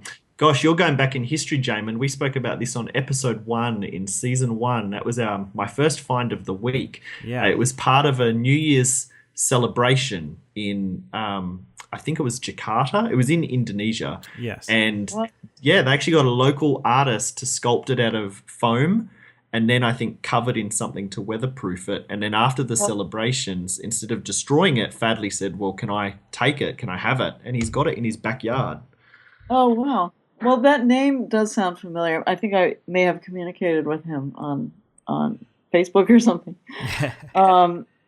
Well, I'm glad you didn't say that he bought one of those. Oh, because I mentioned the guy had done a cast. Yes. Yeah. Yeah, that still is producing some bootlegs and has done so on Amazon, and that's a bit distressing because this guy has absolutely no right to do it. Yeah. Both the estate and I stopped him, but I think he's feeding them to like some other Italian group or something who is selling them for quite a lot. Considering that none of them have the rights to do that, and it's distressing because I don't obsess over it. I figure that I'm going to move forward and present my own series at some point. There'll be a positive, resolution. But they are out there. They're easy to identify, not cool.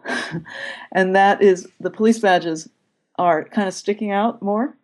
Mm-hmm. I don't know if you've seen that, but... Absolutely, yeah. Yeah. Wondering if that's the one that Latoya has... Latoya's got a gold version of the statue it seems to be pretty big. I don't know, maybe about a metre high or something, and it's gold. I wonder if that's how she got it or if there was another... Well, I'll write that down. I mean, she should have a real one. I mean, she really should have one that I do, not... Yeah. Some, I'm not going to say the word. Just call them bootlegs. Yeah, bootleg version. Yeah. I mean, I'd be happy to buy one from you, Diana. My God. Well, you will be able to someday. I personally would love to own a history statue myself. Of any kind of size. But for me, the perfect size, I would love one, like a little mini one that I could put on my office desk that I could look at next to my computer or something like that. What are the chances of fans being able to grab something like that off you one day in the future? I think the chances are pretty high. Oh my goodness. Because that is actually in the process. We have a plan to do that. I'm in the process of like sort of blueprinting it, so that it's a product proposal type of thing, because it has to get approved.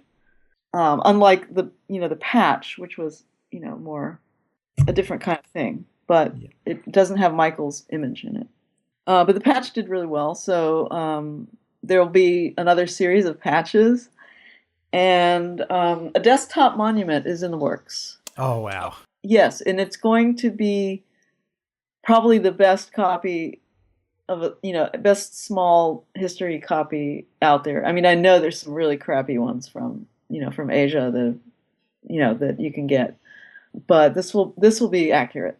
Anyone from the estate listening to this is exactly the kind of thing that a lot of fans really desperately want to spend their money on. So please approve this product, because I will buy so many of them. And any bigger sizes as well. Just saying, I would buy small ones for my library case, and then I would buy metre high ones if they're for sale as well. The hope is also to do kind of art series, which will be bronzes and or aluminum or both, or in the actual size, which is 4 feet. And other sizes are a definite possibility as well. And then we may be able to do the 4-foot size in another material that's not as expensive as bronze. The bronze ones would be pretty expensive, just because it is. Yeah. But other ones, other materials, we may be able to make that size at a more affordable price for fans. Especially for shipping costs, because heaven knows even shipping a book to Australia costs an arm and a leg sometimes. Well, yeah, there is that too. So you've spoken with us already about the clay sculpture itself, the photography around the sculpture, and then Sony creating the album cover. How involved were you with the creation of the teaser short film itself? Not at all. I mean, I shouldn't say not at all. I did describe it earlier, but I'll do it quickly. It's basically the sculpture that I did, that I photographed and videotaped and got approved by Michael, and became a digital image and became the album cover, was the basis for the statue that was put in the teaser. So, and I did describe how I sent off Michael's copy to Sony, and then they did stuff with it. They used it along the way, to get a 10-foot version copied, which was then used in but they didn't, I was not involved in the production of the video at all. My involvement was providing the statue, really, because they copied it, I didn't sculpt the 10-foot version, but it's a copy of what I did. So that's how I am involved, and I guess you could say I was. Yeah. I didn't get any money for it, if you're wondering about that. I just think it's interesting that you had such a long history in computer generated imagery, and that Sony didn't call on you to be involved in that way. Yeah, in the video. It would have been a great fit. Well, computer-generated imagery back then was so new.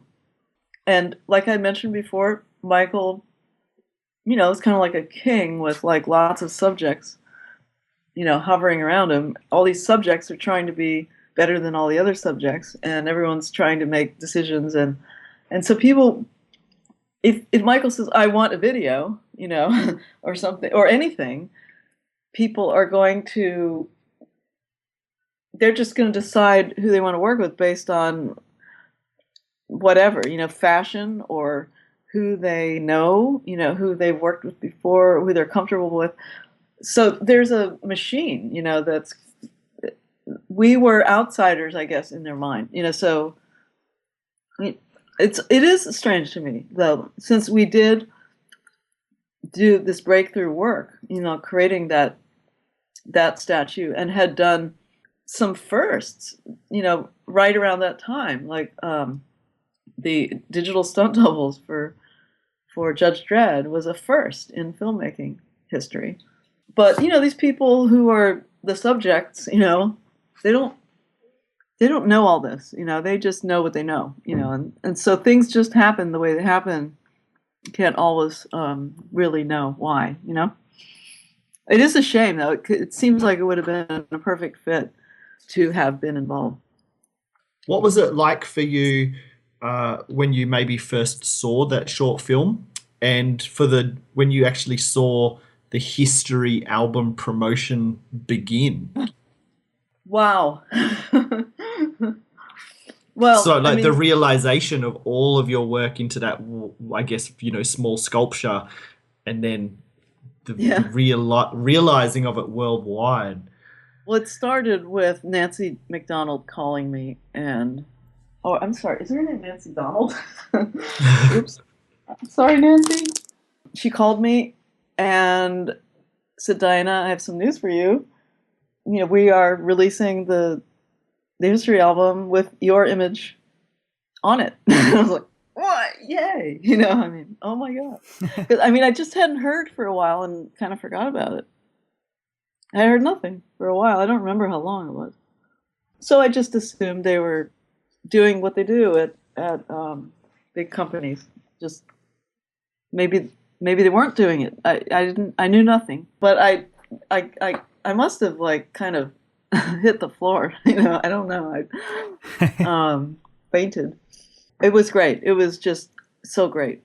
And then I was starting to see all these things happening, people were telling me, oh, there's this gigantic Michael Jackson, of your image of your sculpture in Times Square, and Sunset Boulevard on the Tower Records.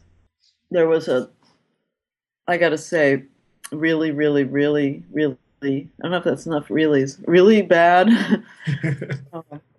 I don't know. Have you seen pictures of that one? I know the one you're talking about. It's like a painted version, a flat painted version, isn't it? No, it's 3D. No, it was 3D, but it was okay. I was confused with it's another one. The head was kind of blown up or something. I know, it was just so bad. I'm sorry to say that, but again, I was flattered that it was, my creation that they were using as the way to market this. It must have been amazing to just go into a record store and see that album cover everywhere. Yeah. That's my work. Yeah, I was very proud of that, and still am. I remember being around, I think, 12 years old, roughly, and going into my local record store where I was growing up and seeing that album, that iconic cover, and I didn't know much about Michael Jackson then at that point. I only became a fan a few years later. But even then, I remember looking at that cover and thinking, that has got to be a special album, whatever it is. Oh, wow. That's so cool. One of the things I always regret not getting my hands on was actually one of the cardboard standees of the statue. I guess it was a 5.5, 6 foot, just a cardboard cutout of the statue that they used standing in the record stores, and I always wish I'd got one of those. I know, I've seen them, but I don't have one myself. Well, if I get two, I'll let you know. Okay. I have one too. You mentioned earlier, Diana, that you had another little story about seeing Michael Jackson around 4 years before you started working with him. Something to do with you and your brother? Yeah, actually, it's that same location I just mentioned, Sunset Boulevard. It was Tower Records. The hideous, sorry to say, but the hideous version of it was a big statue on, or just, I don't know what is, paper mache or something, on top of the Tower Records popular music section, which was on the north side of Sunset Boulevard. My brother, as you know from the earlier part of the interview, I was brought up in the classical music household, and my brother, starting at age 5, gradually became a classical music expert. And he was pretty young back at this time, and he always came to LA. We were in LA for about 7 years. He always came during those years around his birthday, which was in May. to celebrate his birthday with Jeff and me. And I remember I was pregnant, so it must have been 1991. No, it must have been 1990. 1990, sorry. My first child was born in 1990. So May of 1990. And my brother wanted to go, his name's Gregory, he wanted to go to look at Mozart box sets. And so I said, great, I'll take you to Tower Records. And the Tower Records classical is on the opposite side of the street. And so Gregory and I parked on the north side, northeast side. So we had to walk a bit of a way. So we parked on the northeast side and of Sunset, and the cross street, I don't know it, where Tower Records is on either side of Sunset, but it's also at a cross street. And we get out of the car and we walk along the north side of Sunset, and there's this really cool car, like a Rolls Royce or something, and it's a convertible with a beautiful wood panel dashboard, just absolutely gorgeous. And I just said, wow, that's a nice car, you know. And my brother's so focused on music that he was like, oh, okay, yeah. But so we walked over the corner, we crossed the street down to the south side, which is where the classical Tower Records is, because he wants to look specifically at Mozart box sets.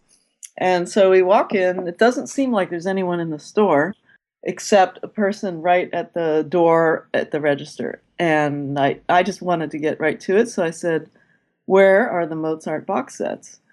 And he pointed to where they are, you know, which aisle and the location. So I walked first and Gregory followed me to the aisle that he pointed to. They're kind of high, so, you know, I didn't see anyone. And I went right to the spot where they were. And then I smelled like the great perfume. And I looked, you know, in the direction of the great perfume. And it was Michael Jackson. Whoa. I mean, absolutely, without any doubt. Wow. I mean, I don't know what I did. You know, I got to say that I must have frozen because it was Michael Jackson. And what do you do, right? Yeah. It's like, oh my goodness. I just wasn't expecting, you know. I thought there was nobody in the store, you know. And then he was also, because there are a lot of Mozart box sets, he was also looking at Mozart box sets. He was right next to me. I could have touched him. I mean, I walked right up to him. Oh my God. So there I am staring at Michael Jackson like a dope, and I guess he doesn't find that comfortable, so he like slips out. I'm so sorry, Michael. I really am. You know, I couldn't help it. So we finish our shopping. We go to the counter, and the person there is like, "Did you see Michael Jackson?" Like, yeah, of course we did. And so we purchased, and we walk out the door, and that car that I saw earlier, it comes flying around the corner from the Sunset Boulevard on the right, turning down this side street that the Tower Records entrance was on, or is, I don't know if it is now, and drives right past us, and it's Michael Jackson driving that car. He was driving. He was driving it. He was wearing a red shirt, black pants, a black hat with his curly couple strands of hair coming down. It was just without any doubt Michael Jackson. But I got to say, I was a little shocked to see that he would just be driving around by himself in a convertible. Well, it's not surprising to hear he was going really fast, because there's a lot of stories about Michael when he did drive, he would drive really fast. Yeah, but it was him. I saw it, and I saw the car initially. The whole thing was really kind of surreal, especially because, you know, he's this pop star. You'd think he'd be in the pop section, right? But he's in the Mozart box set section, which is like links to my early life and my brother. And yeah, it's kind of, life is really amazing. And when you met him 4 years later, when you were, photographing him, did you Did you tell him that story? Like, I've been asked that a lot now, and I got to say I didn't think of that. I was doing my work, you know. Yeah. 15 original hits, a double CD of over 2.5 hours of music, 15 brand new songs, including the smash hit Scream. Michael Jackson, history out now. Hey, this is really Brad Sundberg, studio engineer and technical director for Michael Jackson and host of In the Studio with MJ. You're listening to the MJCast. How did your professional life progress after the History album? I think we continued to work on Judge Dredd after that. I think I had to go pretty big in production. We did motion capture, and we found that I had some of the, skeletal proportions of Sylvester Stallone. So I would hop on this kind of fake bike thing and be motion captured as a kind of flying motorcycle bike rider. That was kind of fun. I also sculpted the Stallone and his sidekick, which got digitized and animated and all that stuff. It was pretty cool. And then a little bit later on, we moved our facility, which was down in Lenox, originally to service Doug Trumbull, who I mentioned before, to Mass MoCA, which was a museum which is going to be a museum of contemporary art, housed in a 1 million square feet mill, like old factory mill from the mid 1800s, 19th century. So we moved in there and started to do a testing work for, here Marvel comes into it again, for a Spider-Man ride for Universal Studios, something had never been done before. It was an amazing ride. We developed the technology in the first year. I was 96.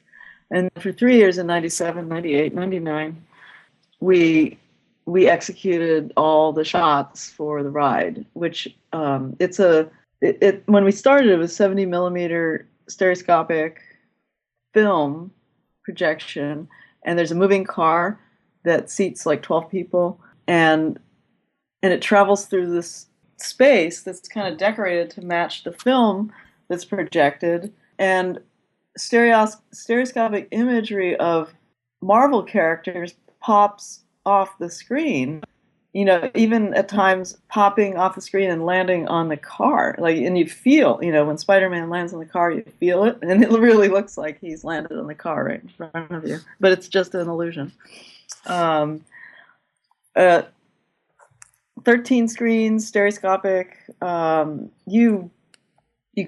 looks like you go above a city. It looks like you have a big fall. It's a pretty exciting ride. It's just 4 minutes. We met Stan Lee during the process. He wrote it. He thought it was we screened it for him in Los Angeles first, and he was just so blown away by it to see Spider-Man in 3D for the first time. And we sort of became friends. He gave us a pass to a Universal party because they didn't invite us, and we were kind of mad when we told him. And he was like, "Oh, well, I'm going to leave. I'll give you the passes." So he was really sweet, really nice guy. I think we hooked up with him later on some another potential project. Let's see. From there, we did some more. We did a ride film for Busch Gardens, which was Corkscrew Hill, where we got to create the characters and pretty much set the whole stage. And we have heard recently that they closed it after 10 years, put something else in, and they've recently gotten overwhelming requests to bring Corkscrew Hill back to Busch Gardens. So that could be good. They want to maybe refresh it. And we did the Radio City Music Hall stereoscopic opening. So a bunch of location-based stuff. In the meantime, we worked on 3 of the X-Men 1, 2, and 3. The Mystique character, primarily, we focused on the Mystique character and all of her transformations, which were pretty involved. We also did the One, which was Jet Li having to fight with himself in a different temporal space. So we had to do facial. We had to put like a different face on. We had to put his face on another guy so he can fight himself in these scenes. So that was pretty cool. We did the surrogates where we made Bruce Willis look younger in many, many, many shots. And then Jeff became visual effects supervisor on Raw 1, which was Bollywood film, biggest Bollywood film ever, maybe, or up to that point. And he's working on a new, he's still negotiating a new feature film action movie. And I've been doing more live action for nonprofits, but I can also, like promo type work. I have done a lot of that and has had a profound effect on my life. Might need to also do some that are for profits so that I can make a little money, but really enjoyed doing the work that I have done so far with World Connect and some other local nonprofits. Thank you so much for answering with such detail. I was very excited earlier when you said you had been involved in the Stargate film in 1993. That is one of my favorite films, and the effects in that were, I think, groundbreaking and truly memorable, and really they inspired all of those sort of TV shows that followed, but the film has always been my favorite. And then X-Men 1, 2, and 3. X-Men was a huge game changer in Hollywood in how comic book films and superheroes were portrayed. So that was awesome to hear about. And Mystique, like I always watch the extras on the DVD and the Blu-ray. So I don't know if you're featured in any of them. I might have to go back and check, but I had learnt about the creation of the effects for Mystique's changing appearance and her transformation from the Blu-ray features and things. So that was awesome to hear about. And the Spider-Man ride, being a big sort of Disney and theme park nerd, I haven't been to Universal, but I hope you know that the Spider-Man ride is still held in such humongously high regard as one of the greatest theme park rides ever made. That is nice to hear, because it really was incredible. The idea was great, which came from Universal. And we solved some amazing problems in that required a way to compensate for viewers constantly viewing the stereoscopic imagery from a different position, because it's a moving car. So not only is the imagery being seen from an odd angle, as a car might approach a screen and then kind of spin a little bit and turn away from it. It's not like you see it straight on, and normally if you watch a stoic movie, you want to be like in the middle of the theater so you get the best view. So what we did was we compensated, we wrote some software that would compensate for a different position. We had the car position information as it changed over the course of the ride. So for every frame of position that the car was in, the imagery had to be altered so that it was like a sweet spot always. So from any angle you would see it, things looked like they worked. We were projecting, like I mentioned, a city where we go up above the city and then we fall down between the buildings. This is all being projected on toroidal screens, which are, it's like the surface is like the inside of a donut, or like part of the inside of a donut. So it's this curved in several directions shape, and imagery has to be projected on that and still look like rectilinear. Like buildings can't look warped. They have to look like they're in stereo and they're straight. So there was that level of compensation, to straighten out the buildings after they, the projection gets stretched. You have to compensate it to straighten it back out. And so when you're flying around above the buildings, it really feels like you're flying around above buildings. You don't feel at all like you're just in a car that's traveling around on the ground. Back in the day when we were doing it, Universal didn't want us to tell anyone that the car didn't lift off the ground, because it really does feel like it does. And what was fun for me was when I viewed it for the first time in context, at Universal, I screamed when we were like flying, when the car appears to be flying down to hit the street. And I knew, and I worked on it for 3 years. I knew what it was happening. I knew how it was happening, and I still screamed when I wrote it. I'll get there one day. I'll get there one day. One day. You also mentioned before, Diana, that you had a great experience at Kingvention last year, which is an excellent Michael Jackson convention, I guess, that happens every year in the UK. What were your experiences like there? It was just perfect, from start to finish. I mean, it was much, much better than I expected, because Pez Jax and Sebastian Me, it was the first one last year. So, they said, hey, we have this idea. We want to do Kingvention. And do you want to be one of our star guests? And I was like, oh, wow, thanks. That sounds good. But, they were starting this, on their own, kind of from scratch. So, how good could it be? But I got to say, it was great.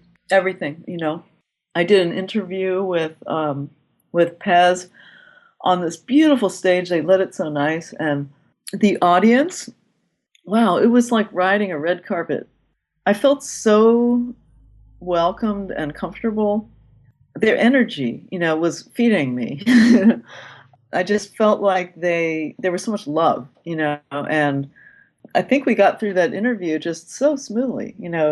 I think he had a plan with all the questions and stuff, but when I answered something one way, I think he kind of started to improvise and shift, and it just worked out really well. No, I did a lot of signing of, there should be a lot of programs out there that are signed with the Diana with Heart signature. I think I did that for like at least 3 hours in a row. Wow. But it was really sweet, to speak to each and every person, because a lot of them didn't know about me before. And they were just so thrilled to I guess, learn about a new story, that related to Michael. Well, that was really the sort of first time you've had the platform or the opportunity to speak about and share that story, I guess. I think that is true. I mean, I probably have shared the story at because I've done talks, but they weren't about that. They were about some other thing that I did, Little Miss Spider or Spider-Man or, some other thing that I worked on. And I would share it, but, probably there weren't those kind of eager fans in the audience, quite as much as there were. Kingvention was very, very intense. It was just lovely. I had dinner with Rob Hoffman, and oh, great, the night before the Kingvention started, and it was fun to realize that we had the same favorite songs from the History album. Oh, cool. Which are Stranger in Moscow and Earth Song. Good choices. And meeting Jonathan Morris was really nice. Listening to his talk, listening to both of their talks was really, really special. I also met Eddie Velfel. It was fun meeting him because he speaks German and I speak a bit. I mean, really little bit. But that was kind of fun. We could, relate on. And also Eddie and I also speak Photoshop. So there was a lot of that. And I don't know if you noticed this, but Sebastian figured out last January, or this past January, that Eddie and I share the same birthday. Oh, what a coincidence. Yeah. We didn't know it until our birthday. Now we know. Would you like to tell us about some of the humanitarian efforts that you've been involved in and are passionate about? Yeah. It started just a couple of years ago. I was asked to join, no more than a couple now, in just 2012, to join a local independent cinema at the board, to join the board. And they quickly got me roped into, they wanted a trailer or something, and to let people know how they can support this nonprofit cinema that's actually been running movies for 100 years now. This is the centennial this year, so I'm actually working on some stuff for that at the moment. It opened in 1916 when movies were silent. It's quite amazing, really, that it's still running. There may not be another one in the Northeast. But anyway, by chance, I had the idea, I was in the post office when they had the idea, because I thought the voice of the guy working there was great and he should be in a movie. And I was like, well, what movie could he be in? And then I remembered that they had wanted something, but they were thinking in terms of like famous people who come here. Famous people descend on our town in the summer for the Williamstown Theater Festival. And they oftentimes are movie actors who want to do theater. So people like to take advantage of, get them on camera to say cool stuff. But I suddenly got interested in the people of our town instead. So I ended up making like 12 pieces, little, 2-minute, up to 4-minute little stories about people in our town who do various things, like, run a restaurant, or one's a surgeon, one's a yoga teacher, all different people in our town, and let them be on the big screen, let them be the stars, let people know. And it was pretty popular. People liked seeing each other on the big screen. And then the executive director of World Connect saw some of these things, and she wondered if she could send me to the Dominican Republic, Kenya, Haiti, to shoot sort of documentary stuff about their projects that they do all over the world in their own unique way. And there are over 1,000 now, World Connect. So I ended up doing that. And it was absolutely amazing. It changed my life to not travel so much for a vacation, but to travel to tell a story, to see what it's like to live in these kind of last mile communities, places that are just disconnected enough from, the mainstream to miss out on a lot of things that make, life normal nowadays. And in a lot of cases, it's just very basic things, like people don't have electricity, or they don't have clean water, or women who have to sell their bodies, to get some fish that they can sell, in the city 3 hours away. So there are all these incredible projects that are solutions to these problems that come from the people there. So World Connect doesn't come in and say, hey, you've got a problem, here's how to fix it. They provide grants to the local leaders or Peace Corps volunteers who are in the area, who have the ideas that are solutions, that are grassroots developed, that World Connect can fund. Because World Connect's kind of like, you could go to World Connect website and you can browse all their projects. And, if you have a little extra money to spare, you can see how you would personally most want to spend it. What's a project that really means a lot to you? Like you might browse a Kickstarter or something like that. So it makes it easy. You just look at the projects, pick one, you send money, and you're done. You can go along your way. In the meantime, World Connect is supporting the projects, and then the projects get done. And I got to see, the results of people's lives changing, improving, changing for the better. Absolutely. That sounds like a wonderful initiative, and we'll definitely put a link in our show notes as well to World Connect so people can check that out and browse the different projects there. Oh, that would be wonderful. Last year, you launched the Diana Walczak collection. So congratulations on this amazing line. And so far, we've seen the introduction of the his statue T-shirt and the History Police embroidered patch. Can you tell us a little bit about where people can find those products and where we can find you online as well?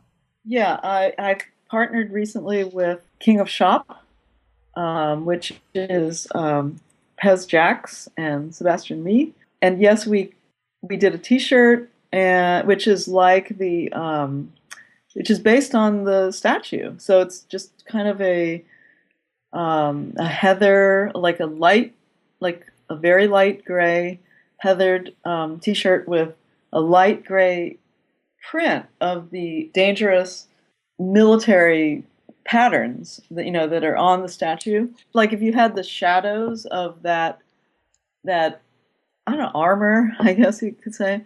I took the shadows and made that the design. So it's kind of like you get a chance to be the statue by wearing it. You could pose in it.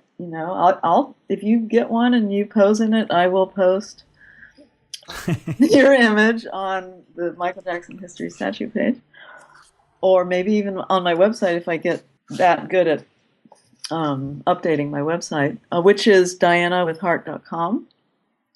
And that at dianawithheart.com allows you to look at updates on. There's a section called MJ Sculptor. Now the main sections are film, art, and life. So film will take you to Harmless Little Bunny Productions, which is now my live action focus. And the other one is lifestyle, which I haven't done as much on, but I have a fairly popular page called Smoothies Anonymous. And I once in a while I'll make a smoothie, and if it's good, they're usually really good, but if it looks really good too, I'll take a picture and I'll post it on there. People love to look at those and comment, and sometimes oftentimes people send me messages and pictures of their smoothies. It's just my breakfast basically, but in a cocktail glass. They're kind of pretty, and maybe I'll do a book or something like that. But there's a part of my website dedicated to life. I have a lot of ideas with that. I'm really into yoga and exercise, and I do it on my own. I don't go to classes. So, I have done, but I have a lot of experience now. So I kind of stay home and do my own thing. And I have all these ways of doing things that I think would be great to share. And it's something, that's out there I hope to do as well. Did you hear that? It's the dog scratching on the door. That's okay. That's cool. Hold on a second. Hey there. They're coming in. As you probably wanted to hear them, right? Yeah, that's fine. It's not a problem. My cats are outside the door going crazy. You can say hello. Hello. They're kind of shy. Anyway, so I'm just looking at your website now. I've just found in the art section some beautiful sculptures there of creatures. The one that's called Pigsy on the right. That by any chance wouldn't have been inspired by the Chinese book Journey to the West, would it have been? Oh yeah, absolutely. That is beautiful. Thank you. That's awesome. My wife would love that. My wife's Chinese and she loves that story. Oh, so yeah, it's a really good story. Amazing. I did this series. I don't know if it's finished or not.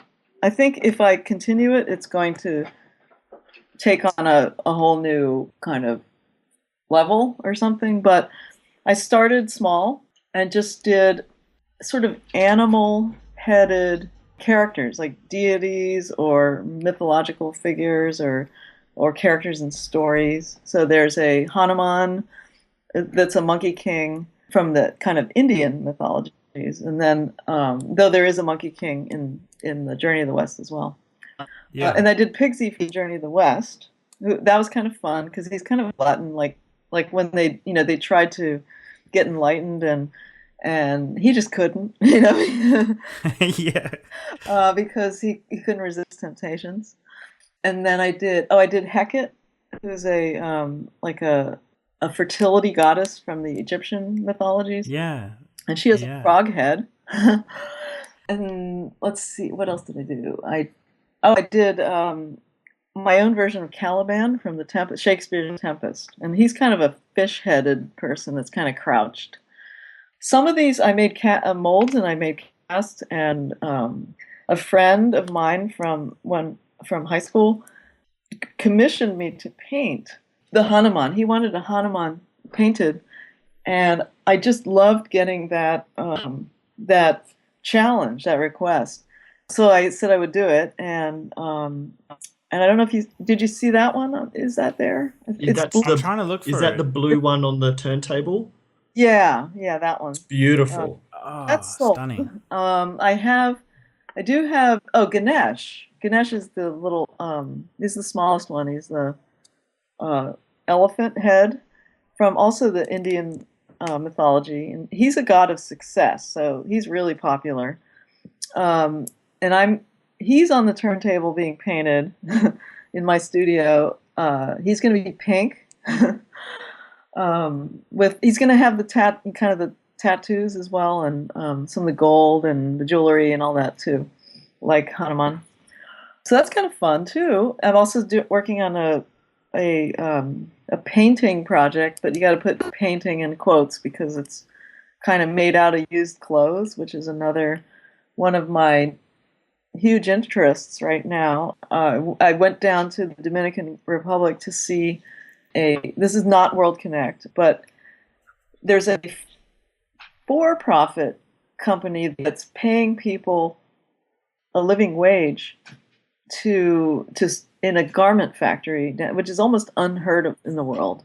And I read about them in Overdressed, The High Cost of Cheap Fashion by Elizabeth Klein, and got really inspired to make some art, to use some I don't think people realize that the whole clothing business, the clothing in our world is like a not sustainable thing. We're headed on a crazy trajectory of having just way too many clothes all over this earth. And I know it sounds kind of scary if you said that way. So I thought, well, maybe I'll just use them, just use them in the process of making some kind of art. So I'm working on this painting that's rather challenging. I thought it was going to be easy when I imagined it, but it involves stretching the clothes around a stretcher, but I'm also leaving spaces, so it's not like the typical canvas that's all solid. With this, you can see through to the wall. So I'm still in the process of that.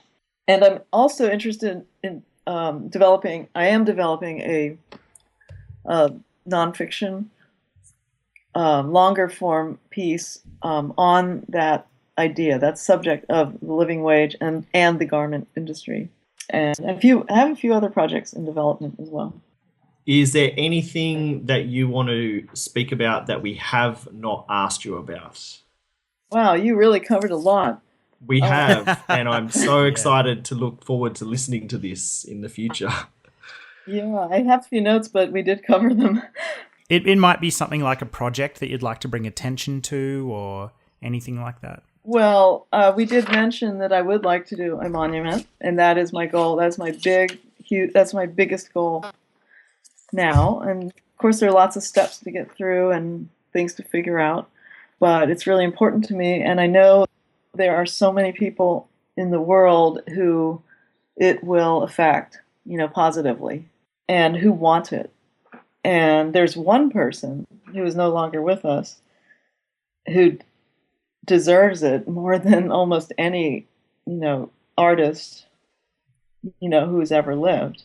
So I do hope, and I think it will happen. I just think we can make it happen. I think so. We'll be right there with you. Yeah, when you have updates and when it's progressing, we'll speak to you again, and we'll be talking about it on the show and always updating our listeners on it for sure. Yeah, any kind of support that you need, just tell us and we'll get the word out absolutely to our audience. Oh, that's great. Thank you so much. And it really was a pleasure meeting you guys. Oh, thank you. Us as well. We have one question more that we always ask. We ask every single guest we ever have this question. Anyone that knew Michael or worked with him, we ask it. And the question is, how do you think Michael should be remembered? Well, wow. Maybe I already said it, but I think he should be remembered as, a real person. Like I think he was a real human. He was a real person with real human emotions, and I feel like I often hear people say, I don't know if I'm stating this really well because I didn't see this question earlier, but often I hear people say troubled soul, and somehow I don't agree with that because I met him and I didn't gather that at all from him. I don't gather that from his work. I think that he was mistreated by many, and that is troubling, but I don't think his soul was troubled. I think his soul was like, as good as a soul can be. And I think that's what people should celebrate and remember about him. And I wish he were here, So do we. We have to do what we can do to celebrate when he was and everything he did for us and the world. I mean, it's the more I learn about him, the greater I realize he was and is, and why people like you keep spreading the word. Beautiful answer. Thank you so much, Diana. You're welcome. Sorry, I got a little emotional there. You're not the only guest that has at that point, I can assure you. Yeah, I mean, I didn't, I didn't spend as much time as a lot of people who have worked with him. I didn't spend as much time with him, but I got to say that it was, it still had like so much impact. I can't describe, I do get emotional, even though I didn't work with him for 25 years like some people did. And it's hard for me to imagine how it would be for them. I think they're very, very fortunate to have done that. In some ways, I think the length of time isn't so much as important as what people did together with Michael Jackson. And, what you created with him is something that has become so iconic in the fan community and in the world that I think that speaks volumes as to your creative relationship with him. The History album cover is, I would argue, possibly his most iconic album cover. And the statue itself is like we said, it's something that's gone down in history, as, something so central to what it is to be a Michael Jackson fan. It represents his glory, I guess. How fortunate it was to be able to represent that monumentality. Well, awesome. Jamin and I want to extend our thanks again, and on behalf of our listeners, thank you so much for joining us on the MJCast. We've learnt so much about you as an artist and filmmaker and pioneer in different aspects and sculptor, not just about the statue, but about you as well. And thank you so much for sharing all that you did with us. I look forward to nerding out over some of the details you spoke about things like, Mystique and Spider-Man again, and early technological developments with the plotting pen back in the day. So thank you so much, Diana. Oh, you're so welcome. It has been totally my pleasure. Just for our listeners, in our show notes, we're going to have links to Diana's website, to the Facebook page, YouTube videos that we can find, and to World Connect as well. And yeah, join Diana's Facebook page. It's got some great stuff that comes up. And yeah, there you can interact with Diana. And for our listeners, our website, of course, is the MJCast.com. We're on Facebook and Twitter and Instagram as the MJCast, on Tumblr, the MJCast.tumblr.com. We're over at YouTube as youtube.com/+the MJCast. And we cannot wait for feedback on this show via the social networks or via our email, which is themjcast@icloud.com. So please let us know your thoughts after you've heard this show. And if anything was new to you that you learnt from Diana, or if you've got your own personal experiences with the history statue, then why not share those with us as well? We'd really appreciate it. Thanks again, everybody, for joining us. Thank you, Diana, and make sure to have a great fortnight ahead and keep Michaeling. Okay. Good night. Cheers. Yay. Peace. Love. That's a wrap. Wrap.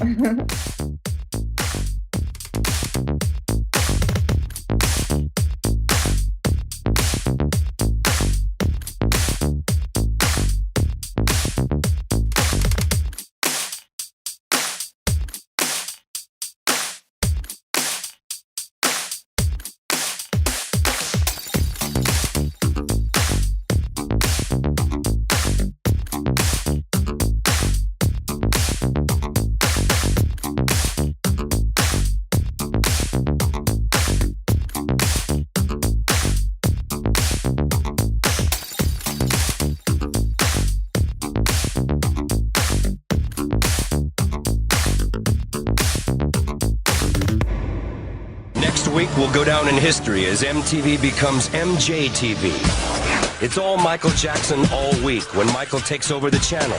We're bringing you 5 nights of Michael, the MTV premiere of Michael's first ever full-length televised concert from Bucharest. A Michael Jackson classic, Thriller, and the making of Thriller, a 2-hour, never-before-seen Michael Jackson video anthology. A very special Jackson video countdown from Michael's Neverland Valley Ranch. Vintage Jackson 5 cartoons, Michael's mystical musical Moonwalker, plus the making of Michael's latest creation, Scream, his dynamic duet with Janet. Visit the universe that is Michael, all next week at 7:30. Plug into History in the Making.